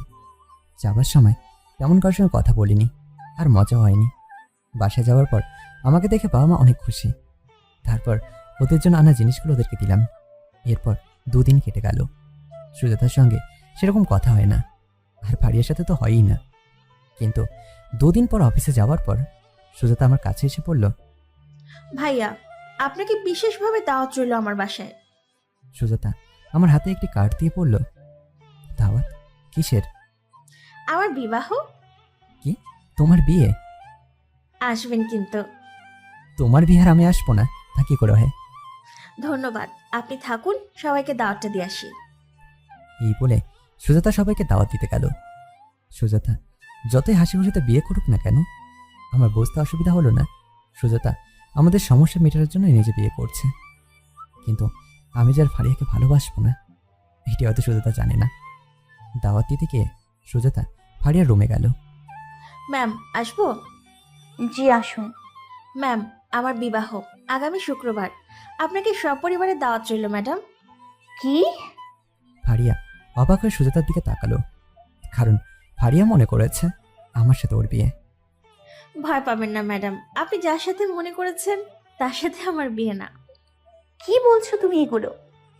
ম্যাডাম, আপনি ভালো করে জানেন আমি কি বলতে চাচ্ছি। আসলে ম্যাডাম, সেদিন আলাউদ্দিন ভাইকে প্রপোজ ঠিকই করেছিলাম, কিন্তু উনি আমাকে গ্রহণ করেননি, কারণ উনি আমাকে বলেছেন ফারিয়াকে ছাড়া উনি কাউকে ভালোবাসতে পারবে না। ম্যাডাম, ঠিকই বলছি। আপনি সবকিছু না শুনেই ওনাকে ভুল বুঝে ফিরিয়ে দিলেন। কি বলো তুমি? আমি এত বড় ভুল করলাম? এইসব আলাউদ্দিন ভাই জানার পর আপনার উপর অভিমান করে আছে, রেগে আছে আপনার উপরে। ছি ছি, না বুঝে না জেনে আমাকে কষ্ট দিয়েছি। ম্যাডাম, আপনি চাইলে এখনো আপনার ভালোবাসা দিয়ে ওনার কষ্ট দূর করতে পারেন। ও কোথায় এখন? খাবার খাওয়ার সময় এখন, হয়তো সকলে মিলে ক্যান্টিনে আছে। ওকে, চলো ওখানে। এই বলে ফারিয়া দ্রুত আমার কাছে আসতে লাগলো। ফারিয়ার সুজাতা আমার কাছে আসলো, আমার সাথে ফারাত নাবিলারও ছিল। আমি ফারিয়াকে দেখে ওখান থেকে উঠে যাচ্ছিলাম, তখন কোথায় যাচ্ছেন? আমি অনেকটা অবাক হয়ে উত্তর দিলাম, কেন? আমি কোথায় যাচ্ছি তা জেনে আপনি কি করবেন? কিছুটা বিরক্তি নিয়ে বললাম। ফারিয়া বুঝতে পারলো আমি বেশ রেগে আছি। না, আসলে আপনাদের সকলের সাথে কিছু কথা ছিল। ওহো, আমি এখানে আছি, বলুন আপনি। ফারাত ভাই আমাকে ইশারা দিচ্ছিল যাতে আমি ভালোভাবে কথা বলি, কিন্তু ফারিয়াকে ভয় পাওয়ার সময় আমার আর নেই। আপনাদের বস মানে আমার বাবা আপনাদের সবাইকে দাওয়াত দিতে বলেছে। আগামীকাল আমাদের বাসায় আপনাদের সকলের দাওয়াত। ম্যাডাম, কিসের দাওয়াত? আমি জানি কিসের দাওয়াত, ফারিয়ার জন্মদিন কালকে, সেটি হবে হয়তো। আমার জন্মদিন, আপনারা সকলে আসবেন প্লিজ, এবং পরিবার সহ আনবেন। অবশ্যই যাব ম্যাডাম। আপনার জন্মদিন আর আমরা যাব না, এটি কি হয়? ফারিয়াকে দেখলাম আমার দিকে তাকিয়ে আছে, কারণ ফারিয়া জানতে চাচ্ছে আমি যাব কিনা। তাই আমি বলে দিলাম, সরি, আমি যেতে পারবো না। কেন? এমনি। আলাউদ্দিন ভাই, এটি কোনো কথা হলো? যাবেন না কেন? আসলে ভাই, কালকে আমার একটা কাজ আছে। কি কাজ? সেটি আমার ব্যক্তিগত, আপনাকে বলার প্রয়োজন মনে করছি না। প্লিজ ভাইয়া, না করবেন না। সরি নুসরাত আপু, আমি আসলেই যাব না। আমি জানি আপনি আসবেন। ফারিয়া দৃঢ় বিশ্বাসের সাথে এই কথাটি বলল, কারণ ফারিয়ার জন্মদিন আসলে আমার থেকে বেশি খুশি আর কেউ হতো না। আর ওর জন্মদিনে যতক্ষণ না আমি ওকে কেক খাইয়ে দেবো, ও খাবে না। আপনার ভুল ধারণা, আমি যাব না। আমি অপেক্ষা করব। এই বলে হাসতে হাসতে চলে গেল। কত বিশ্বাস! ভুল বোঝার আগে এই বিশ্বাসটা কোথায় থাকে? যাব না তো যাব না, আর উইশ তো করবই না, আমি মনে মনে বললাম। ফারিয়া চলে যাওয়ার পর, ভাইয়া, আপনি যাবেন না কেন? এমনি, আপনার গিয়ে ঘুরে আসুন। শুনুন, আপনি না গেলে আমরা কেউ যাব না। সুজাতার কথা শুনে আমি অবাক। সুজাতা ঠিকই বলছো, আমরা কেউ যাব না যদি আপনি না যান। এটি কেমন কথা? আমি যাব না বলে আপনারা কেউ যাবেন না কেন? সেটি আপনাকে জানতে হবে না, এখন আপনি বলুন যাবেন কি যাবেন না, ভেবে বলবেন। বলুন, যাবেন নাকি যাবেন না? পড়েছি বিপদে, তবে আমার একটা শর্ত মানলে যেতে পারি। কি শর্ত? ওখানে যাওয়ার পর আমাকে আপনারা কেউ কোনো বিষয়ে জোর করতে পারবেন না। আচ্ছা ঠিক আছে, জোর করব না। তাহলে যাব। ফারিয়া ভেবেছে আমি ওকে সবার আগে ওয়েস্ট করব, প্রথমে কেন শেষে ওয়েস্ট করব না, আর কেক তো খাইয়ে দেবই না। সবার জোড়াজোড়িতে যেতে রাজি হলাম। আজ রাত 12টার পর তো ফারিয়ার জন্মদিন। ফারিয়ার ফোনের স্ক্রিন তাকিয়ে বসে আছে, ভাবছে আমি ওকে উইশ করব, কিন্তু আমি তো উইশ করছি না। আর শালার ঘুমও আসছে না। এদিকে রাত 12টা 5 বাজে, ফারিয়াকে কেউ উইশ করেনি, তাই ফারিয়ার মনটা খারাপ। কিন্তু কিছুক্ষণ পর হঠাৎ ফারিয়ার ফোনে একটি এসএমএস এলো। ফারিয়া এসএমএসের শব্দ পেয়ে সেই খুশি। এসএমএসটি অন করে যা দেখলো তাতে তার মন আরও খারাপ হয়ে গেল। এসএমএসটি ছিল জিপি অফিস থেকে, 54 টাকায় 1 GB 3 দিনের জন্য, নিতে এখনই এখানে ক্লিক করুন। এসএমএসটি দেখে ফারিয়া রাগ করে ফোনটি ছুঁড়ে ফেলে দিল আর মন খারাপ করে ঘুমিয়ে পড়ল। কিন্তু সকালে ফোন অন করে দেখে অনেক নাম্বার থেকে এসএমএস আসছে। নাবিলা, নুসরাত, সুজাতা, ফারাদ, ফেরদৌস সকলেই উইশ করেছে, কিন্তু আমি কোনো এসএমএস দিইনি। আর এদিকে অফিসও বন্ধ। সন্ধ্যায় ফারিয়ার বাসায় অনুষ্ঠান, তাই সেখানে সকলে একে একে যেতে লাগলো। ফারাদ ভাইটা সকলে গিয়েছে, প্রায় সকলেই চলে আসছে, শুধু আমি বাদে। তাই অধীর আগ্রহে গেটের দিকে ফারিয়া তাকিয়ে আছে। অবশ্য ফারাদ ভাইরাও আমার জন্য অপেক্ষা করছে। তারপর আমি যখন গেলাম, আমাকে দেখে ফারিয়া অনেক খুশি হলো। আমি একাই এসছি, হাতে শুধুমাত্র একটি ফুলের তোড়া। আমি ফারিয়ার হাতে ফুলের তোড়াটি দিয়ে বললাম, হ্যাপি বার্থডে। ফারাদ, নাবিলা আর সুজাতা সকলে এটি শুনে অবাক চোখে আমার দিকে তাকালো, কিন্তু ফারিয়া এটা শুনেও খুশি, কোনো প্রকার খারাপ লাগা নেই। জানি আপনি আসবেন, আর হ্যাপি বার্থডে বলতে হবে না। আপনি যে আসছেন এতেই আমি অনেক খুশি। ও হ্যালো, আমাকে ফারাদ ভাইরা জোর করেছে বলে আমি আসছি, না হলে আসতাম না। সে যাই হোক, আসছেন তো এটাই অনেক। আসুন, ভেতরে আসুন। তারপর আমরা সকলে ভেতরে যেতে লাগলাম। তখন আমাকে ফারাদ ভাই বলল, ভাই, একজন মানুষের জন্মদিনে কেউ এভাবে অপমান করে? ভাই আপনার খারাপ লাগছে? আমি কেন, সবারই খারাপ লাগছে। আফসোস ভাই, আপনাদের খারাপ লাগলেও কিন্তু আমি ফারিয়ার চোখে কোনো রকম খারাপ লাগা দেখলাম না। ভাই, আপনি তো এমন ছিলেন না। ফোন করতে পারে বলা যায় না। Happy birthday to Faria. এটি হবে না, এটি সবাই বলেছে, তুই ভিন্নভাবে বল। ভিন্ন? কি বলবো? জানি না, তবে এমন কিছু বলবি যাতে আমার মন ভালো হয়ে যায়। আজকের আকাশে অনেক তারা, দিন ছিল সূর্যে ভরা। আজকের জ্যোৎস্নাটা আরও সুন্দর, সন্ধ্যাটা আগুন লাগানো। আজকের পৃথিবী তোমার জন্য ভরে থাকা ভালো লাগা। মুখরিত হবে দিন গানে গানে আগামীর সম্ভাবনা। তুমি এই দিনে পৃথিবীতে এসেছো, শুভেচ্ছা তোমায়। তাই অনাগত ক্ষণ হোক আরও সুন্দর এবং আরও উজ্জ্বল, এই কামনা করি। আজ জন্মদিন তোমার, শুভ জন্মদিন। ওয়াও, এই না হলো আমার বয়ফ্রেন্ড। এখন আমাকে যেতে দিন। ওই চুপ করে থাক। ফারিয়া এই বলে পাশে থাকা এক টুকরো কেকের পিস উঠিয়ে আমার সামনে ধরলো আর বলল, নাও হাঁ করো তো এবার। না। ছুরি কি আবার হাতে নিব? না থাক, করছি। তারপর হা করলে ও সামান্য কেক আমাকে খাইয়ে দিয়ে বলে, তুমিও এবার খাইয়ে দাও আমাকে। তারপর আমি আর কিছু না বলে ওকে খাইয়ে দিলাম। খাওয়ানোর পর, আমাকে নাকি উইশ করবে না, কেক খাওয়াবে না, এইগুলো এখন কে করলো?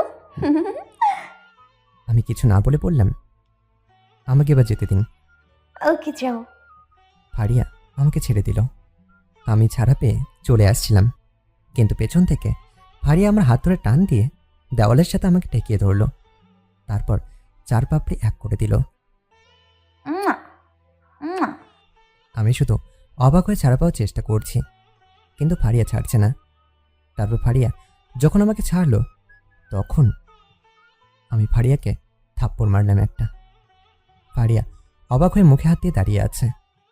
আপনি আর কখনো যদি এরকম কিছু করার চেষ্টা করেন, তাহলে কিন্তু আমি আপনার বাবাকে বলতে বাধ্য হব। কিন্তু ফারিয়া কষ্ট না পেয়ে শয়তানি হাসি দিয়ে পড়ল, এই তোমার হাতে তো নরম কেন? একটু ব্যথা পাইনি, আরেকবার মারো না, তোমার স্পর্শ পেতেও ভালো লাগতেছে। এই কথা শোনার পর আমি আর কি বলবো বলুন?